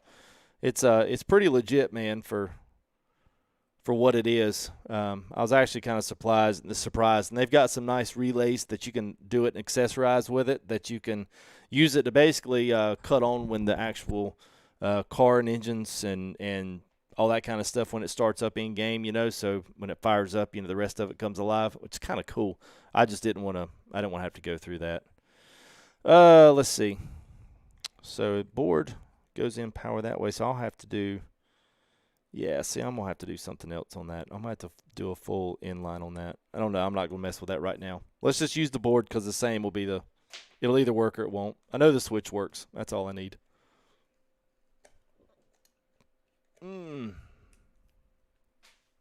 Oh, crap. Hang on a minute.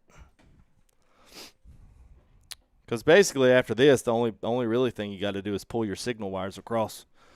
And if you I can probably cut all them to, cut all them to size and just wire them straight into the side of the board. That'll be a pretty easy job.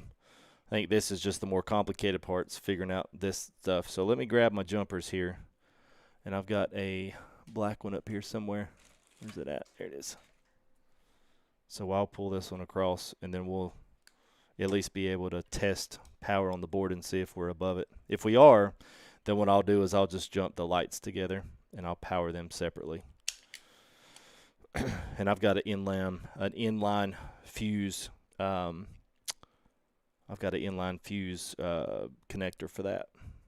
So that way, be a little bit safer when you plug all that stuff in.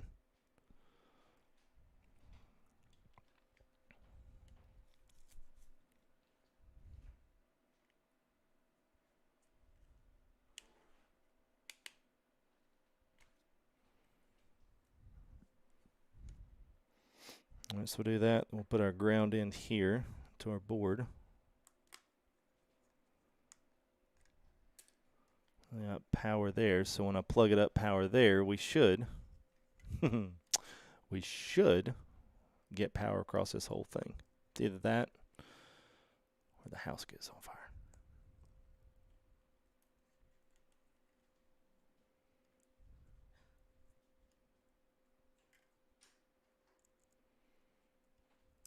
All right, so there's that to that, and then we'll retrace these lines one more time just to make sure that we've got everything hooked up right. And actually, I'm going to change this up instead of doing it that way.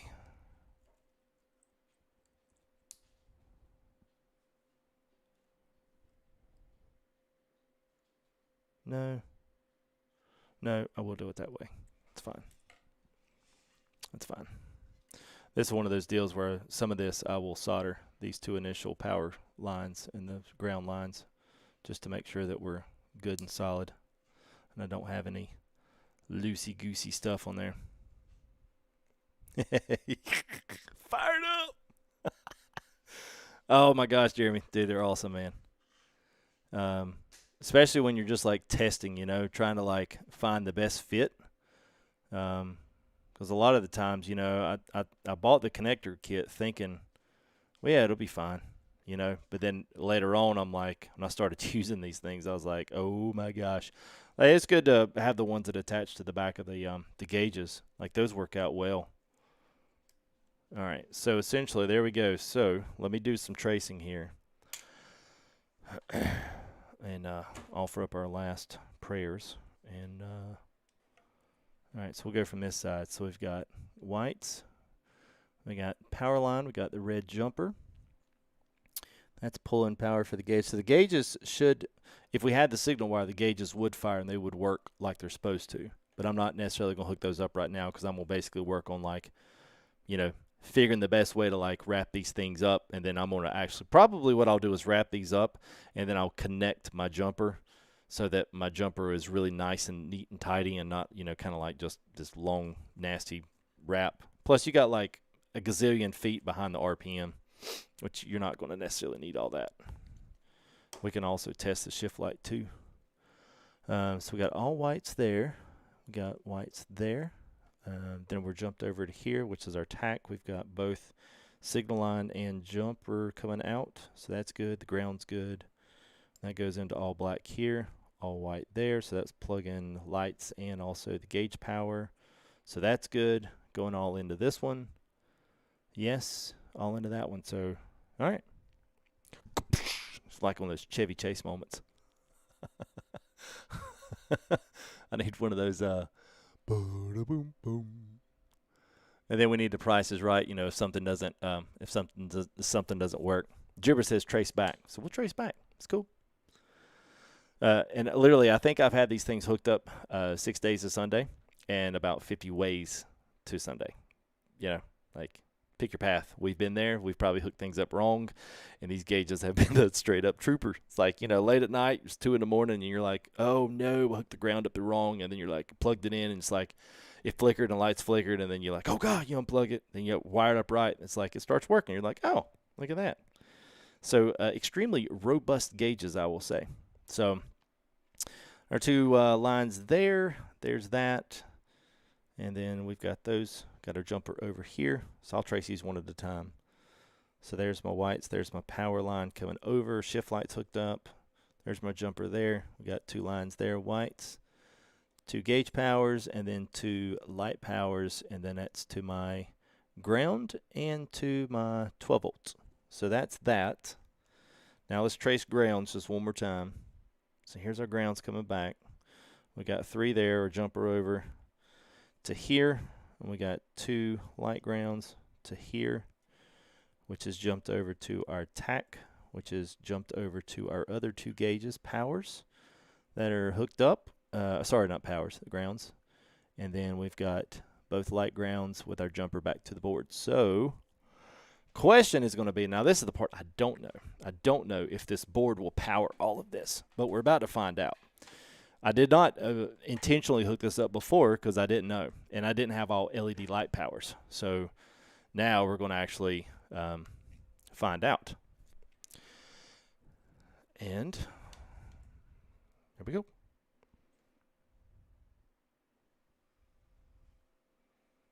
So we've got all but one down here.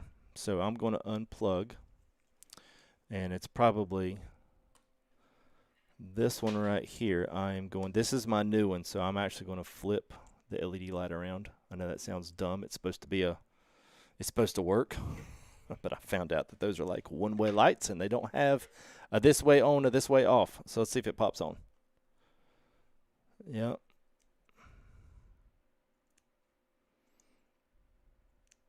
There we go. All right, so let's pop that bad boy in.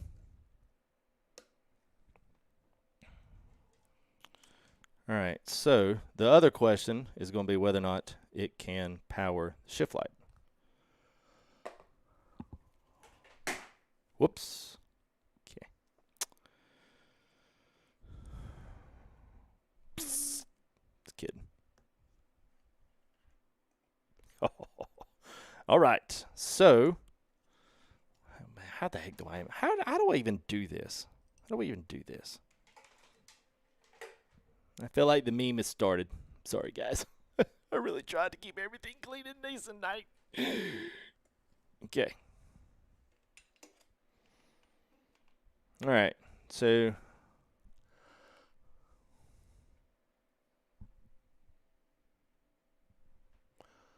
let's see. Yeah, so this is, this is weird. Like, it's got this little LED. Like that little, it's not very bright. I need to find a brighter one, but finding the size that fits in that little joker is not the best. But these just have these rings, and unfortunately, like, I don't like the way that these gauges do this.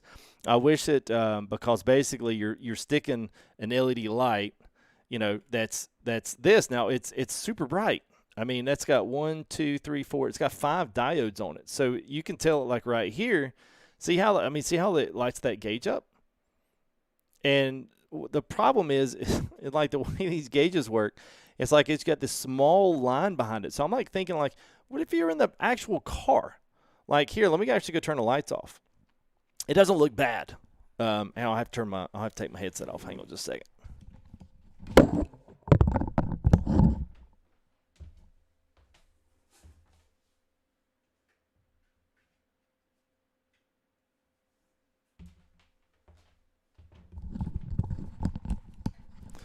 Like, it looks pretty good, but it's still like, you know what I mean? Like, it's still got this, like, weird, like, your mile per hour one here is just so much darker than the rest of them. And you can't even, like, see me, like, moving in front of it. But this one has a light on the outside, the RPM. And so it's weird. I mean, I can up the ISO on the camera a little bit. It would make that a little bit more apparent. But these side ones work a little bit better than the two. It's just I don't know. It's just an odd combination the way they did that. I don't know that I'll necessarily understand why they necessarily did it that way. But because I mean, I'm thinking like in a car where you're going to have some ambient light bleeding into it from like street lights and other stuff. Like I can see those gauges, and they're not backlit either. So I kind of would think, like, for the kind of money that some of the Autometer gauges are, the fact that they're not backlit, I'll never understand that. Let me cut some lights on.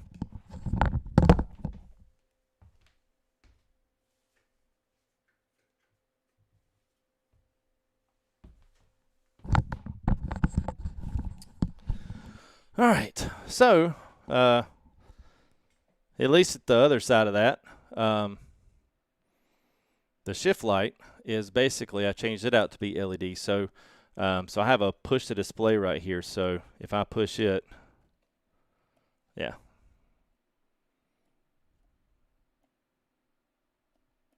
So it's essentially telling me at what, 7,400 RPM, which is what trucks was this today.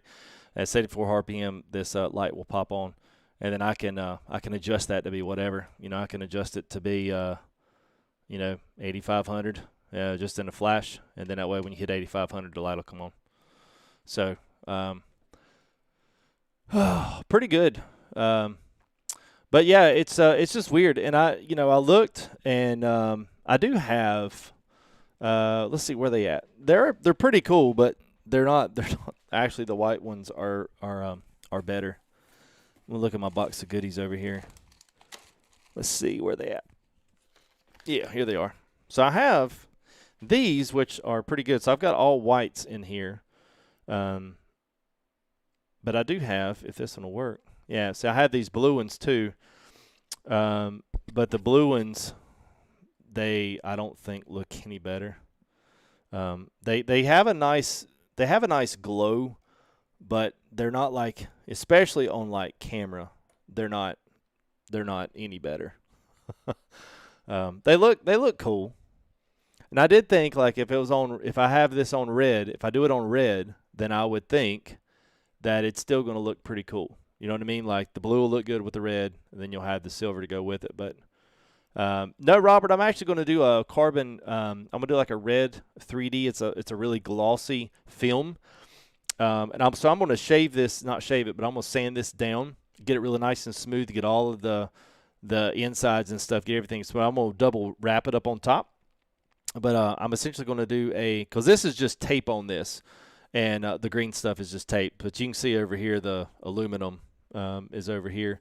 And so what I'll do is I'll stick that, and then I'll wrap the whole entire thing and trim it off, and then double wrap the edges just to keep it, all the edges and stuff away from cutting on anything else or rubbing it and, doing that kind of stuff. But anyway, I'll do that for the red carbon, and then we can, it's at that point, then I'll be pretty much ready, set to go. But I got gray carbon or black carbon fiber, and then I have red coming. So I'll have to pick out whichever one that I want. So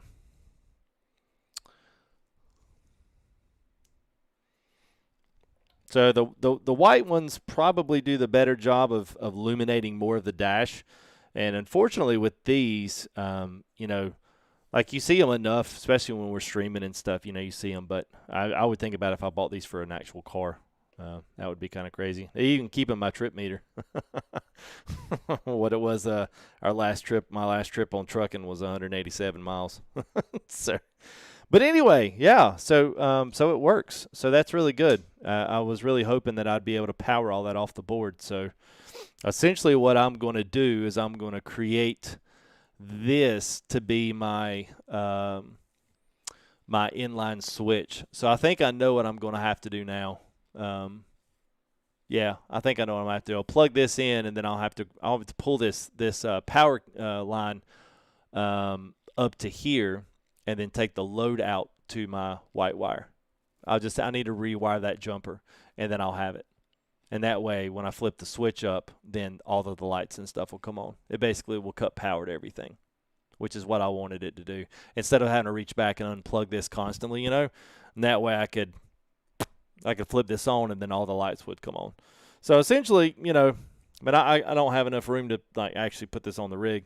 It should set pretty nicely right behind steering wheel, would be about right here. So it would set up, and I think the only ones that I'll probably have a problem seeing, at least with the steering wheel, might be the oil temp and the oil pressure.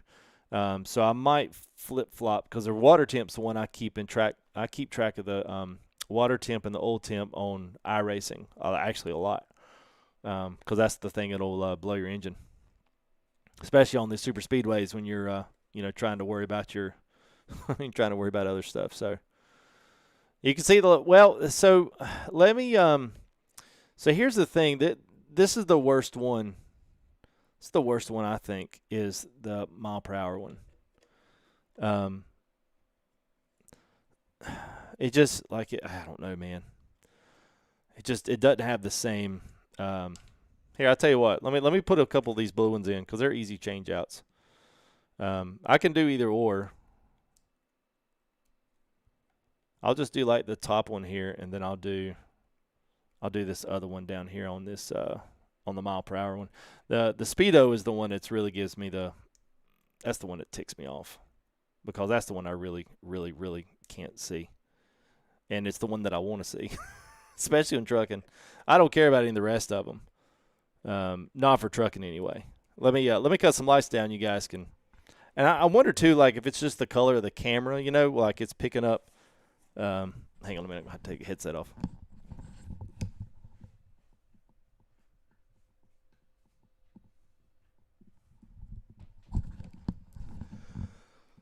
But you can see even in that, it's a really nice glow, but you can't read it. Even when it's right up at you, you know what I mean? And so it's man, it would have been nice to have, and I don't know why this company has not to this point gotten to this. They still sent me incandescent lights, and I just thought that was amazing, the fact that we have not moved to LED, for one. And two, why did they not have just as small LED bands or a couple of nodes on the inside of this bezel? Because there's plenty of room to put LED nodes behind the bezel right here, enough to where it would really illuminate the actual face of the gauge and make the face of the gauge look like it's backlit blue instead of just the surrounding ring. I think that for me was like, that was one of those like, dang, man, it's like, man, you know, because I've seen these in cars before, but generally speaking, you normally see the tack with the shift light on it. And so that one is plenty bright because, you know, you've got the light shining at it just at that angle.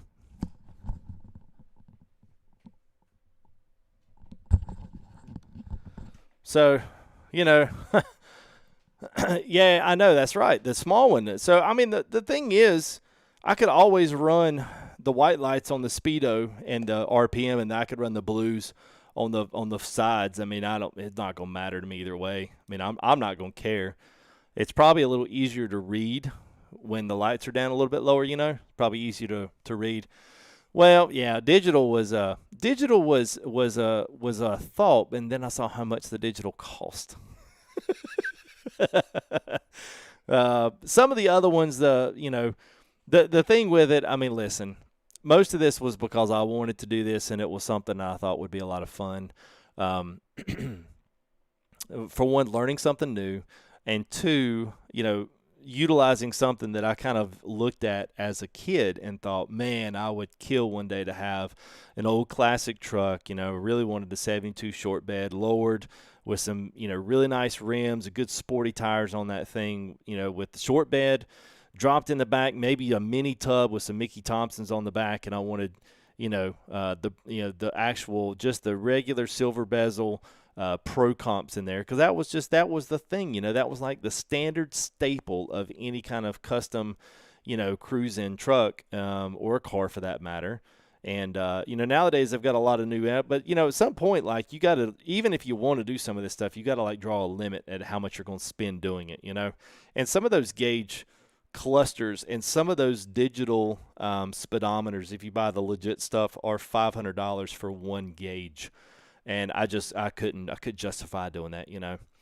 The RPM was my big one. That was the 300. We did a little donation drive for that one. But I think because it came with the shift light, and for all of the other games that it'll work with, Forza's, and some of those other kind of cool, I think what can be cool stuff that I would like to stream at one point, will be kind of neat. But, you know, I think between that and the Speedo was kind of nice. I'm debating whether or not I regret getting the 160, but you know, you don't use the Speedo in NASCAR anyway. You don't need it. You're basing everything off RPM anyway, which I actually do. I was looking today. I was hitting RPM marks coming into turns 1 and turns 3 at Vegas. You know, I was really paying attention to that, trying to knock it down. But essentially, I think I pretty much got everything. I think I've got everything good to go. I'm actually going to look here, because if I can right quick, I might go ahead and see if we can get this switch to work. If you guys are cool hanging out for a little bit, still got 150 with us, which is good, man. Thank y'all guys for. I hope y'all have enjoyed just some hangout time, you know, talking time about this and, you know, about some other stuff. Well, good, Robert, good, man. Just a little something different. I mean, I don't really have a lot of cool things, you know, necessarily like I don't have a lot of like cool things in quote unquote life, you know, that's really cool enough to stream. So I thought this is that one thing that's kind of cool. It's like, no, they don't have a lot of other trucking guys are doing this. So I'm gonna make me a small jumper, and I'm gonna fix this one right here. So I'm gonna come. This will be my main power, so this will actually, all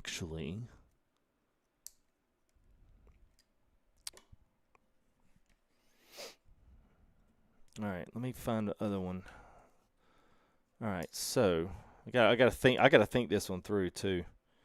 So I think I just need to take these off. I need to take this hook off.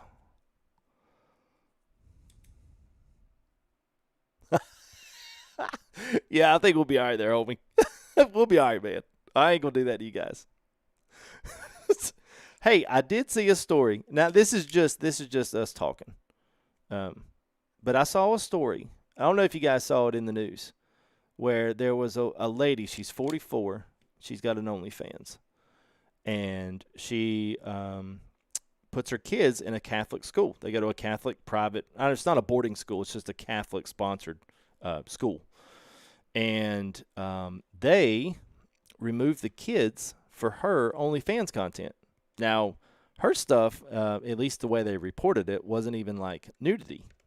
It was just like weird cosplay, like 45-year-old woman, weird kind of like, what? Like your mom? You talk about like being embarrassed about your mom dropping you off for school. I bet that's pretty awkward. But anyway, so they gave what she actually made. She made $148,000 a month. $147,000 a month on OnlyFans, and my mind just was like, what? I could not believe it. I could not believe it, man. I was flabbergasted. I was like, that is the most absolute ridiculous thing I think to this date that I've ever heard. That somebody, 44, killing it on OnlyFans without showing anything. She was just like, I'm sure she was provocative photos, but it was not, it was not what you think, which I was just, wow. That's absolutely insane. 147. I was like, well, she could, build her own school for her kids now at that point. And that's a month. That's not even a year. That's a month. You think about thousands of subscribers that are paying. And then they did a big story on her. So all these people can go subscribe to her content now, because now they're going to be like, they're going to go there and see what it's all about. I was just like, man, you got to be kidding me. I was like, that's absolutely insane. Absolutely insane. All right. So let me throw that back in there. So what I got to do now that I'm back in a gear thought here. So I have to hook up the power to this. So essentially, when it's plugged in, the switch will give the dashboard its power. So I have to hook up a load switch. It's going to come from the load here over to here. And the only other thing I need to do is I need to double in here. I need to pull a ground jump. So I need to jump the ground over here. I need to jump it onto this switch. I think that's what I need to do. So I've got that one there. So I guess I need to cut this in two. Actually, I'll cut it. Let's see. I'll just cut it right here. And then I'll cut this again. Because if this works the way I want it to, then I'll redo this. But this will be the quick and dirty. Did she delete? I don't think she did, Jaden. I don't think so. I mean, I think she basically told them, like, okay. I mean, like, how are you going to give up $140-some-thousand a month based on the fact that the Catholic school wanted you to, quit your gig? I'm like, we talk about like, I mean, I guess, but that's, private institution. I mean, you get to name your rules, I mean, when public taxpayer money's not going into it, I'm like, well, at that point, you really don't have much you could say. All right, let's see. Let me make sure I don't get my mind warped up here. Make sure I get my grounds over. I don't want anything ungrounded. I'm by a lot of metal over here. All right, so there's that. So now what I need to do is I need to pull off of this switch, and then I need to go down to here. And then this will ensure that we've got everything grounded to the board and to the power, which is what we want. We'll tighten that down. So now I need to hook me up a small little jumper with a, let's see, I think I've got one in here. Yeah, I do.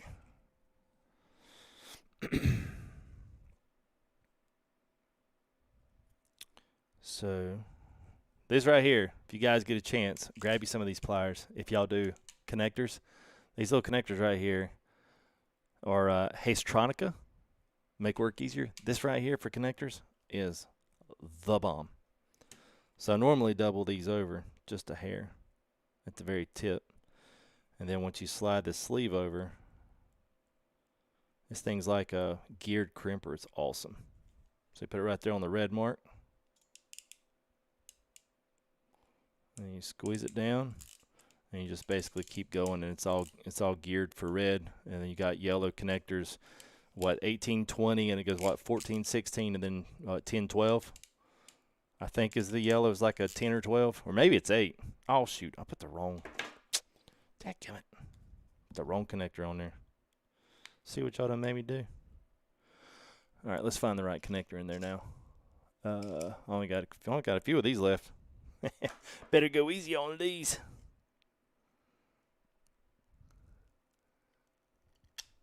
Oh, yeah, Willie. Yeah, man, it's good stuff, man.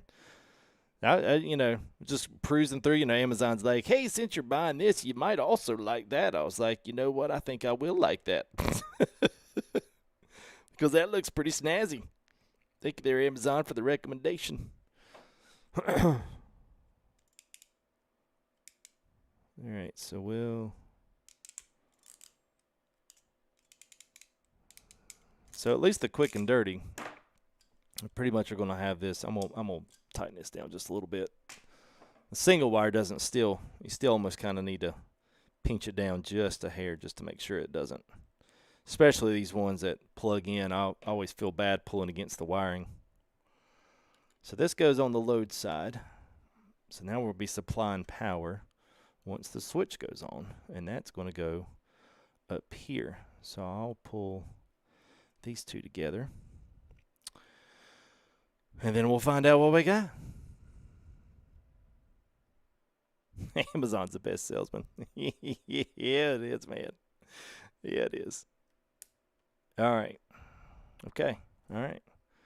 So, essentially, let me switch things around here and make sure if we plug stuff up, we got it in the right holes.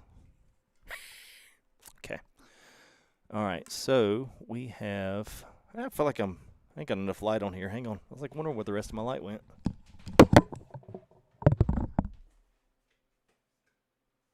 There we go.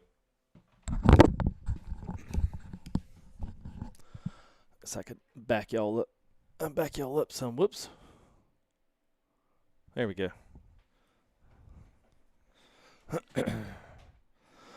All right, so now, we got power sides coming in, so that's right.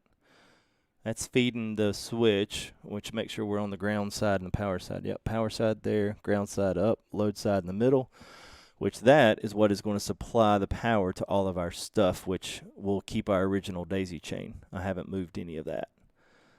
So that's good, and that's good going into the ground side. So switch is off, so let's plug things in. So nothing should happen.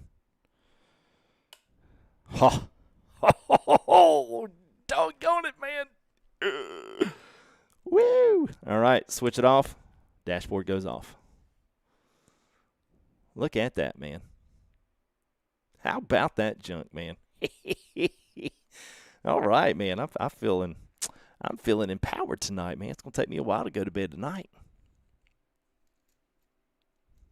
Hey, Senator. Yeah, man. I know. I did this all by myself. And I still got 1, 2, 3. I got about 5 connectors left.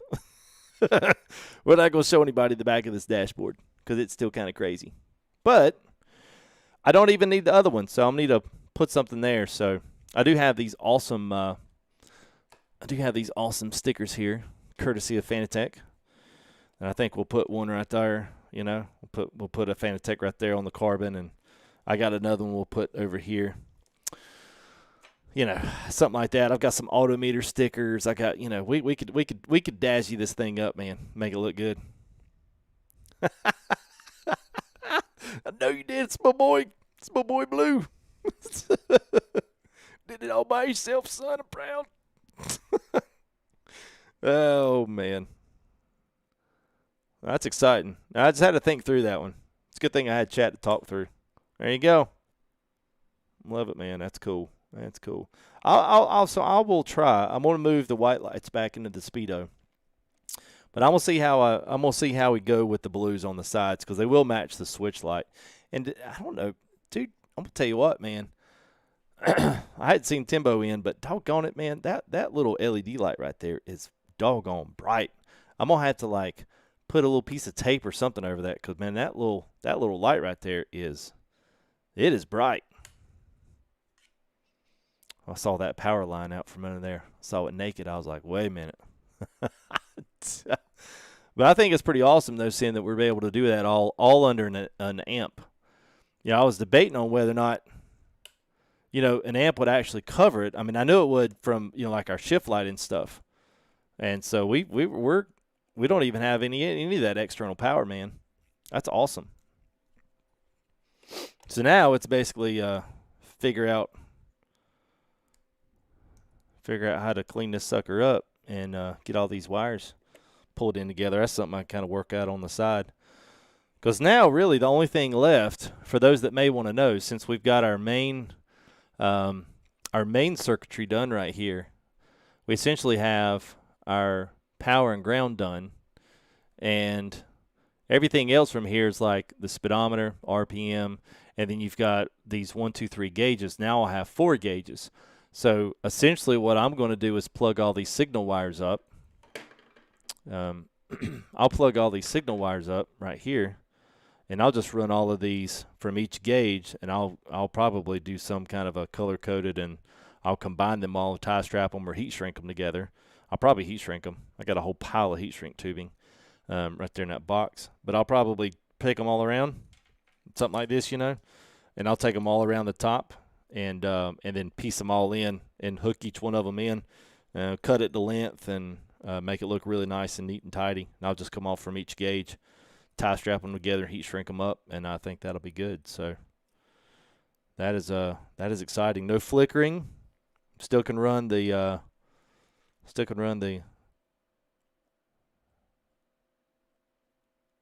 That's good. No flickering on any of the other ones. So that means we're not like surging power where we shouldn't be. So that's a good deal, man. All right, let me take out. I will, at least these lights anyway, I'll lose these for the blue ones for right now. Good thing is they're a quick switch. I don't know if I like them yet or not. We'll see. And woo, how we got a little warm. Got a little warm.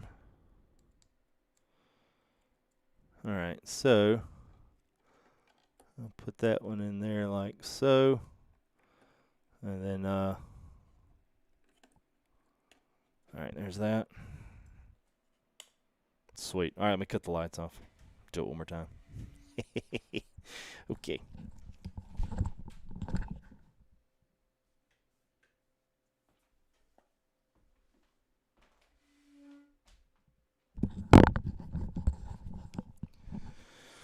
All right, black gentlemen, start your engines.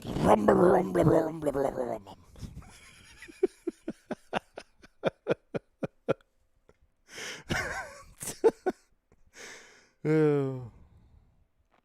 Yeah, the blue lights are just hard to see. They just are. They look cool, but they're just hard to see. Let me get them in the focus. Yeah, you can see out from the side they just have this weird glow. I mean, it's cool. It's just not very readable. It's kind of, I don't know. It's kind of weird. Trip.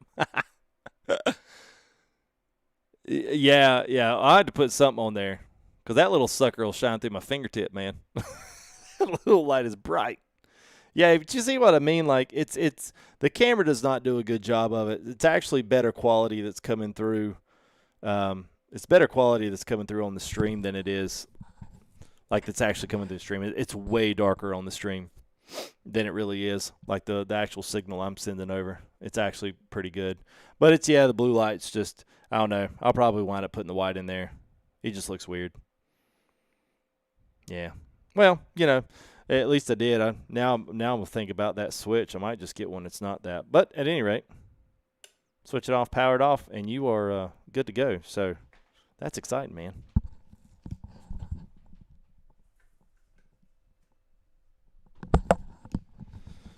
So anyway, well, that was worth a shot anyway. I kind of hate it didn't work.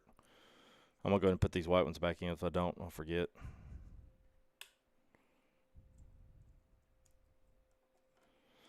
These one-way light bulbs. I might have to see too if there's a brighter. See if there's a brighter one, you know, than what we have. Because I might just get like just one pack, you know, for the speedometer one. That'd be the only one. You can get some red lights. Yep. You can pretty much get any color. You know, Amazon again for the win. Pretty much could get anything you want: green, red, yellow, like amber color, and then you can also do, you know, you can do white, like a cool, like cyan kind of color, you know. But I was trying to just, you know, because the thing is, like, you're limited when you start getting some of the other lights. So this little light here on the shifter is, you can tell that it's not the same brilliant white. It's kind of got this like almost bluish hue to it. This one right here. And so it's not the same brand and not the same style of LED, because it's like one of those, like just a single smaller diode, and it's just weird. So I'm like, well, because I'm OCD about stuff matching. And probably, even if the blue was easier to read, it still bugs me the fact that I have blue outside gauges. Yeah, see, I mean, I think all in all, like, the white looks better with it. I think it'll look good too. If I do white, it'll look good with the red. I don't know how, because, you know, track racers. So for those that don't know, and maybe just getting in, or maybe you guys been hanging and you just didn't miss this announcement, but just found out last week that we got picked up by a track racer. So I will actually be an ambassador and actually sponsored by. So this will give me an opportunity to do lots of things. I have actually fielded questions off the past month for channel. People have been asking me, hey, can you do a channel rig builds or do something inside of the Discord to where we can find out more information and get more information about you know, different stuff going on with different sim rigs, cheaper ones and more expensive ones, like pros and cons, all of these types of research deals. And one of the things that will allow me to do is, once I'm in a space, and I've already talked this over with them, but once we're in a space with a little bit bigger of a size that I can kind of maneuver around and build extra setups, they're going to start sending some of their other profile rig, as well as like their TS6, TSA, or RS6 and RS8, which are the circular tubular ones. And so enough for me to be able to put those together for guys, be able to feature those on the channel, be able to showcase them in videos, and create some cool content with them. So anyway, it's going to be really cool. That I think I think it was something to be really cool for the channel. But it's kind of where this whole thing has kind of come from. It's been kind of thinking about this from the perspective of like, okay, we're going to have a new rig coming in. It's all red and black. You know, so now I'm thinking like, okay, the dash needs to be this to match that, to match my colors, to match my channel, to match, you know, so the whole wheels have just been turning for the past month of like, how do I make this look as awesome as it can be, represent the product really well, because I'm super stoked about getting the product. And I've been looking at these profile rigs for a long time, because even though my rig is awesome and it works, there's absolutely nothing wrong with it, except for the fact I'm starting to get into some custom stuff. And here was another thing that I got from one of my good friends. Sent this over from the UK, but he sent this over to a SimLogic Black Edition for iRacing. And this is a custom box. It's got, you know, the VESA mount stuff to it, but my rig does not have a way to really set this up easily and be able to utilize this in with that. So my one thing is going to be figuring out, you know, I needed something else to hook a lot of this really cool stuff up that guys have not seen yet. I wanted a way to hook some of that stuff up that would give me an opportunity to do it, and these profile rigs were the way to do it. And so that's where I've been basically my head's been there for the past 2 months, and I got that opportunity from Track Racer to do so. So I am super stoked about that. So anyway, I'll hopefully have some codes and have some referral stuff. That way you guys can, if y'all decide to go through any of that, they've actually got, you know, some more inexpensive and expensive rigs But if y'all decide to go that route, you'll have hopefully get a little bit of money off. So that's cool, man. Thank you there, Robert. Yeah, I appreciate it, man. It's cool, man. It's cool. So hopefully we can hopefully we can use that to our benefit, and it'll benefit the channel, benefit you guys a whole lot. So yeah, it's a nice box, man. It's got everything for iRacing. It's really built for iRacing. So all of all the markers and stuff on that thing are really geared towards what you'll find set up easy-wise in iRacing. So whether or not you move on do the road course stuff or whether or not you're doing NASCAR stuff, it's pretty cool. So, well, thanks, Robert. Appreciate it, man. I'm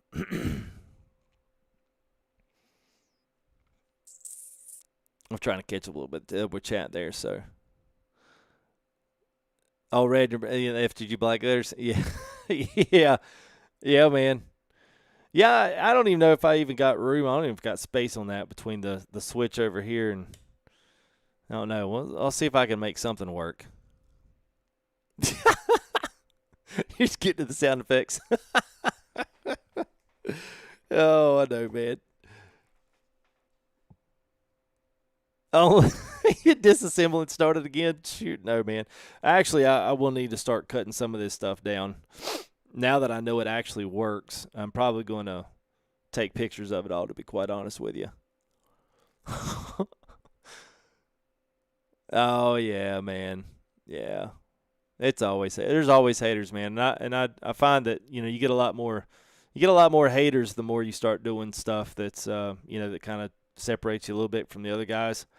I will say that one of the things the track racers that really liked was they really liked the live streams, but they really liked just the display of the products and display of the stream in itself and just the overall intent of the chat, which a lot of guys don't notice that, but they noticed just how many questions were asked in chat and how much answering and how interactive that was. So when you guys kind of asked me, like, hey, it's really good that you chat to everybody, or that's the reason why I do it, because, at some point someone hopefully is going to look at that and be like, hey, man, this guy really keeps up with his people and tries to give them the best information possible. So, yeah, there's always going to be haters in there, man. It's a part of the game, man. It is what it is. Well, with anything, a lot of it's just, I don't want to say it's jealousy, but some of it is that they're not the ones doing it, and for whatever reason, I try not to get too, angst with guys like that. It's just waste of my time. So we have to tell you all about it, Timbo. Hey, Timbo, check us out. I'm actually proud to show Timbo this. I'm glad he came in because him and Sinister have been instrumental in helping me get to this point. So I have to give those two guys a lot of credit. So I think my shift light might go there. But anyway, the little flip of the switch there, kapow! There we go. Everything's up. Everything's rolling. It's moving. And I love it, man. It's good. So I'll wait for him to pick his jaw up off the floor like, yes, we've taught him well. All right, we're going to start using it once it's done. Hopefully, Troy, I think the main thing I'm going to do is I've got to figure out how to really how to clean up all my wiring. I think once I clean up all my wiring and stuff from this, I think we'll be better. But I am going to have to take a lot of it apart just to pull the things out so that I can wrap it, and then throw my layers and stuff on there so that I can build up the edges here a little bit so that everything's nice and smooth and I'm not going to get any scratches on anything. I certainly don't want to scratch stuff and scratch my wheel casing or the monitors, because my thought is that this will basically sit right on the mesh of where my Fanatec wheelbase is, right off the back of it on the new rig. I was looking at where the stuff normally sits, and there's a couple of there's a profile piece you can either do vertical, and I thought I might just pull two vertical pieces and pull them right here behind this, and then attach it there, or I would just get my own little strap material there and just custom bend me, you know, it's out of some 1/8 inch or you know, not 3/8 because that'd be way too much.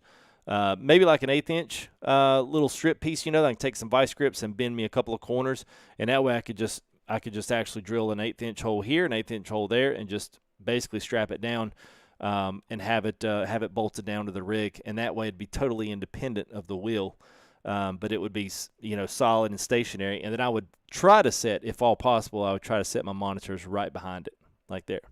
So that way my eye level would be right at 40%, and then this would sit right there. So that would give you the most realistic viewing angle. But, you know, who knows, man. I probably won't, you know, I probably won't be able to do that until we actually get the rig in place here. And I mean, we'll build that up too with you guys. I'll take some stuff down. That'll probably be a couple of marathon streams there. But I'll probably, you know, I'll probably start moving some things out of the way. I do have to, I guess I'll have to figure out how to get my computer over here and get stream stuff set up with the cameras. So that'll be independent of the rig itself. That might be interesting how to figure out how to do that. But at any rate, but yeah, but let's clearing your PC cable. What's up, Psycho? Mine's actually pretty good. I'm actually pretty pleased with it. I actually worked pretty hard on that. I just wound up having. I'm debating when I do this rig, it's going to sit a little taller, or actually I'm not going to need the box, so it's going to sit a little differently, but it's also going to be just a wee bit wider than what I have now. So I'm definitely going to have to use a little bit more vertical space where the rig's at versus where it's usually not at. Here, I'll show you guys since I got the camera right here. So basically, let's see. So there's what she looks like in the you know, in the daytime. But essentially where the computer's at right now is I want to take it and I'm going to have to move the rig here, and I'm going to have to move it perpendicular and parallel with the wall, like where my original IKEA desk was. And then I'll probably have to move that over right on the corner and put it on that side, since most of 90% of everything that I have comes off of this right side, which is why that I put the switch and I'm going to put the box on the right side of that dash. So essentially the dash is hopefully going to seat right here on the new rig, and then the monitors, when they come up 3 or 4 inches, they should seat right behind the gauges. So that way you'll be able to see the gauges, hopefully within reason of the steering wheel to your viewing angle. So anyway, you know, that's kind of my thoughts. I don't know. I probably will have to change that up once we actually get into the build. We'll just kind of have to see where we're at from there. So what are you using the rig for? So about 3 or 4. iRacing for one. We do a lot of ATS here, and then in the ETS we do those convoys, and on Fridays do a lot of content for American Truck Simulator throughout the week, and then iRacing we do big races on Sundays. But I'm probably going to up my content for the iRacing. I've really gotten into enjoying that, so I think I'll probably continue to keep pushing on that a little bit. And the guys here seem to really enjoy it. So between that, it's up for also Forza. It's up for a set of Corsas. So I've been considering wanting to get into drifting with the guys because I have a set of Corsa. I have the full entire pack. So if we can do some mods and do some drifting stuff, like I want to learn to do that, get a little better with that, which I thought that would also double for that as well and would work because the card supports all of those games. So, you know, from that perspective, you know, kind of in a, you know, I'm in a good spot there. So yeah. So I got a couple things here that I gotta that I'm gonna do tonight.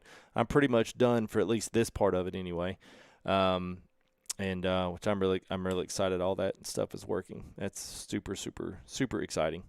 And if all this was plugged in signal wires, my gauges would all read their lowest level. But at any rate, I've also got to finish up our hat pre-orders. So don't you guys forget that.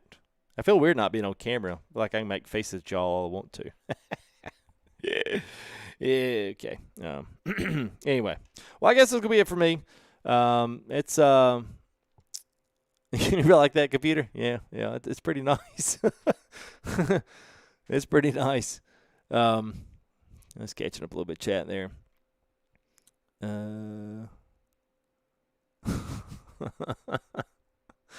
It's funny. It's funny. Yeah, racer streams. Yeah, man. I think I really enjoyed it, man. And I hate kind of Sunday being my one, because I actually raced a couple today, man, and they were really good. And I was like, man, it would have been nice to have that on stream recording. So I'll try to, switch off at least until we start getting some of that regular content back for ATS. We just really haven't had a lot of that ATS. We hadn't had a lot of that ATS stuff here recently out of the past couple of weeks. I mean, we've really been very slack on that. We haven't hardly got any, updates are completely non-existent right now until 140 comes out. 140 still hasn't, Iberia still hasn't dropped for ETS, so I have no idea when ATS is going to drop their 140. It's just one of those things. I feel like we're in this ever evolving loop of just updates that don't really amount to anything. You know what I'm saying? So I'm just kind of like, well, at some point, hopefully we get those updates. Jay Greentree, what's up, buddy? Good to see you, man. Sim Projects, Mayor Chronic. Yeah. Freightliner. So I got to work on the pre-order. The hardest thing with the hats is that they change price depending on how many you buy. So if I have 100 people say they want one, and I buy 125, and let's say I open up pre-orders, I have to be able to tell you what to pay for it. Some people will pay the ultimate, the $30 plus some shipping, but I want to charge whatever the house. So here's the way it works. I've got to get out at least a pre-order, like what's the word I'm looking for? I've got to get like a pre-order. Trying to think what would be the best way to say this, like a survey. So if you're going to definitively do it, I know I saw the Russia map, man. I know, man. So they won't come up on merch. I'll have to do a pre-order. So basically, I'll have to send out a survey to everybody, and this is what's taken me a while to figure out how to effectively do this. To tell me what amount that you'll be willing to pay for a hat. The highest rate, if we only had, say, 20 hats to order, would be $30 plus $5 shipping handling anywhere in the contiguous United States, which is the 48 connected. Outside of that, if we say get 50 hats, then that price comes down to 25 instead of 35. If we have 100 or more hats to order, then that price will come down to 15 plus the 5 for shipping. So we're talking about a $15 to $20 difference if we're talking between 20 hats and 100 hats. So I have to get from you guys, I'm going to have to get a definitive, like, this is how many that I'm going to get. And then, yes, we're going to have these guys. And then I can start the pre-order at, say, 100 people said they were going to have it. So I'm going to order 125 at $15 a hat plus 5 shipping for everybody. Flat rate out the door. So that way, me and the wife would be responsible for sending you guys the hats. So that's the kind of the catch-up. I'm thinking I've finally worked that out in my mind of how that's going to have to work. But if you fill out the survey and says you want to have a hat, you have to be able to pay for it. That's my only thing, because I cannot get, because you're pre-ordering it, but then I'm going to order more hats to sell later on for when we do need them. So that way, I don't get strung out with 30 hats. You know what I'm saying? Where people said, yeah, I don't really want it now. You're not as popular now, FTG, so I don't think I'm going to buy a hat now. Yeah, that kind of thing. Like, I mean, if you're going to survey it to say, yes, I'm going to buy one, then you got to buy one. That's all there is to it. And that's why I've shied away from doing hats. And there really isn't a great way to do them through Teespring either, since they're not on demand. So as soon as I can get those forms done and make sure that I've got them exactly the way I want them to, because I do not want to have to come back and have to get you guys to do it again. You know what I'm saying? I just don't. So I don't know. We'll figure that one out when it does. So yeah, that's right. A pre-order poll, and then we'll do an official pre-order based on that poll, because that's what you'll actually pay for, price in the pre-order. And so the thing is I want you guys to say something on PayPal, like, it'd be like for a hat pre-order or whatnot. And because if something happens, and let's say that I pre-order these things for 100 hats at $15, and then the next thing you know, people don't even, let's say 50 people pre-order, and I've ordered 125 at this, then I'm going to have to go up on price. So that means I'd probably just refund everybody's money, and then you'd have to redo the pre-order at the actual rate, which would be at that point would be 25 instead of doing it for 20. So, because it would be stupid to have to get a bunch of other $5 payments and try to keep up with all that. I'm not doing all that. We're trying to keep it as cheap as we can and keep shipping out. We realize that for the guys that live on the West Coast, we're going to lose a few, but we're hoping there'll be enough guys in the East Coast and the Midwest that we can gain a few bucks and kind of offset the shipping. So that's pretty much it. So I will, as soon as I get that done, you will obviously be the first to know. So, so I will try to do what I can do, man. So, well, thank you there, Jim. Yeah, man. That's right. You were in practice there, man. Yeah, I had a boy try to take a 3 wide, man, going into 3 right on the restart, and we were just barely halfway through the race, and he had to stick his nose down there right as soon as we were fixing to enter the turn. So he stuffed it in there, man, and he didn't really run the inside line. So he ran kind of like half in the inside, kind of half in the middle, one of those like, well, I was there. I'm like, but you weren't on the inside line. Like, I don't have eyes in the back of my head, bro. You're pushing it 3 wide, and I can't see where you're at right on my tail. So he's, so he sticks it where it shouldn't have been and, wind up ruining my night. So anyway, yeah, saving your race. Touche. That seemed like that happened a lot at Vegas, especially in the NIS with those slick ice skating cars. So anyway, all right, well, that's going to be it for me, guys. I appreciate you guys coming out and hanging with us, man. This was actually fun. Obviously I won't be doing this a ton just because I only will hopefully buy and build one of these. But I'm liking everything so far. I think it's going to be good. I think it'll be cool when everything's up and running and working and it's all wired in and everything's really nice and clean and all that kind of stuff. So, but anyway, thank you guys for coming, and hanging out, man. It was fun. I enjoyed just hanging with everybody and talking about stuff. Don't, normally get a chance to talk to all that much in great detail here on the stream. So, but absolutely, man. So thanks there to Tom. Mr. Tom said, we appreciate it, man. I had a couple of, I think those were $6 or $7 chats. I can't remember. He's already done the conversion for us there. B Griff there with the 5. Fireman Dan there with 2. TJ with 5. Also Big Homie with 25 super chat, man. Safety by Choice with a 5. Edible there with a couple as well. $3 and a $1 shout out there for Binky. So appreciate it, guys, very much. We even had a couple of members as well that had come back in and re-subbed up for this month. So thank you, guys. We're up to 160 now. 200 is our sub goal here for March. So we're only at the 8th of March. So we still got quite a few days. So if you guys ever say that's a really good way to support the stream, it's just simple $4.99 a month, and it's basically as good as a $5 super chat. And you get to use some pretty swag emotes. I'm actually kind of happy with those. We got them updated. I also get your name in green. Some nice little shout-outs here to all these guys in green. So appreciate y'all's support as well. Thanks for guys in blue for being here to hang out with us as well. All the guys here in chat. Y'all are awesome as always, man. Thank y'all for coming, even for something as random and different as this. So I hope you still enjoyed it. And I don't know, maybe when we did the wrap, depending on how that wrap does, I might just go ahead and stream out another one there. And once we actually take this thing apart and do the wrapping and stuff, we'll see how that comes out. That might make for some good content as well. So we'll see what it's going to be. Zach called there for $5, man. Love FGs. Hope to see something like this from the new stuff coming. Absolutely, man. We can wave in there. Tom Notch Trucker there. Thank you there for the 25 there, Tom Notch Trucker. Appreciate it, man. As always, thank you guys. Yes, Sunday, I hate Phoenix too, Jim. So there'll be 2 of us, man. Maybe we could be the 2 haters. We'll be the 2 haters in the chat. Oh, man. Appreciate it, man. Nick's good to see you, buddy, as well, man. Yeah, man. Close them out right. That's right, buddy. Thank you there, big home. We appreciate it, man, as well there. Oh, there's Brian Electrician there with that $15 right, man. Thank you there. Great stream as always. Well, thanks, buddy.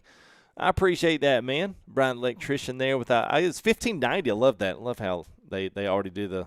It took me a while to figure out they'd already converted that for our stuff. I was like, why was somebody chatting $15.90? It's such an oddball number. It took me a while to figure out. Oh, it's Canadian.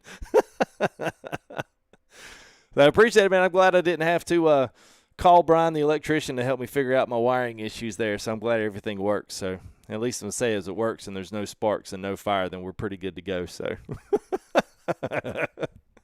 So, but anyway, man, you guys take it easy, man. Thank you, guys. Appreciate it very much. Another shout out there for Top Notch Trucking there with 25, Zach with the 5, and Brian closing us out with a $15.90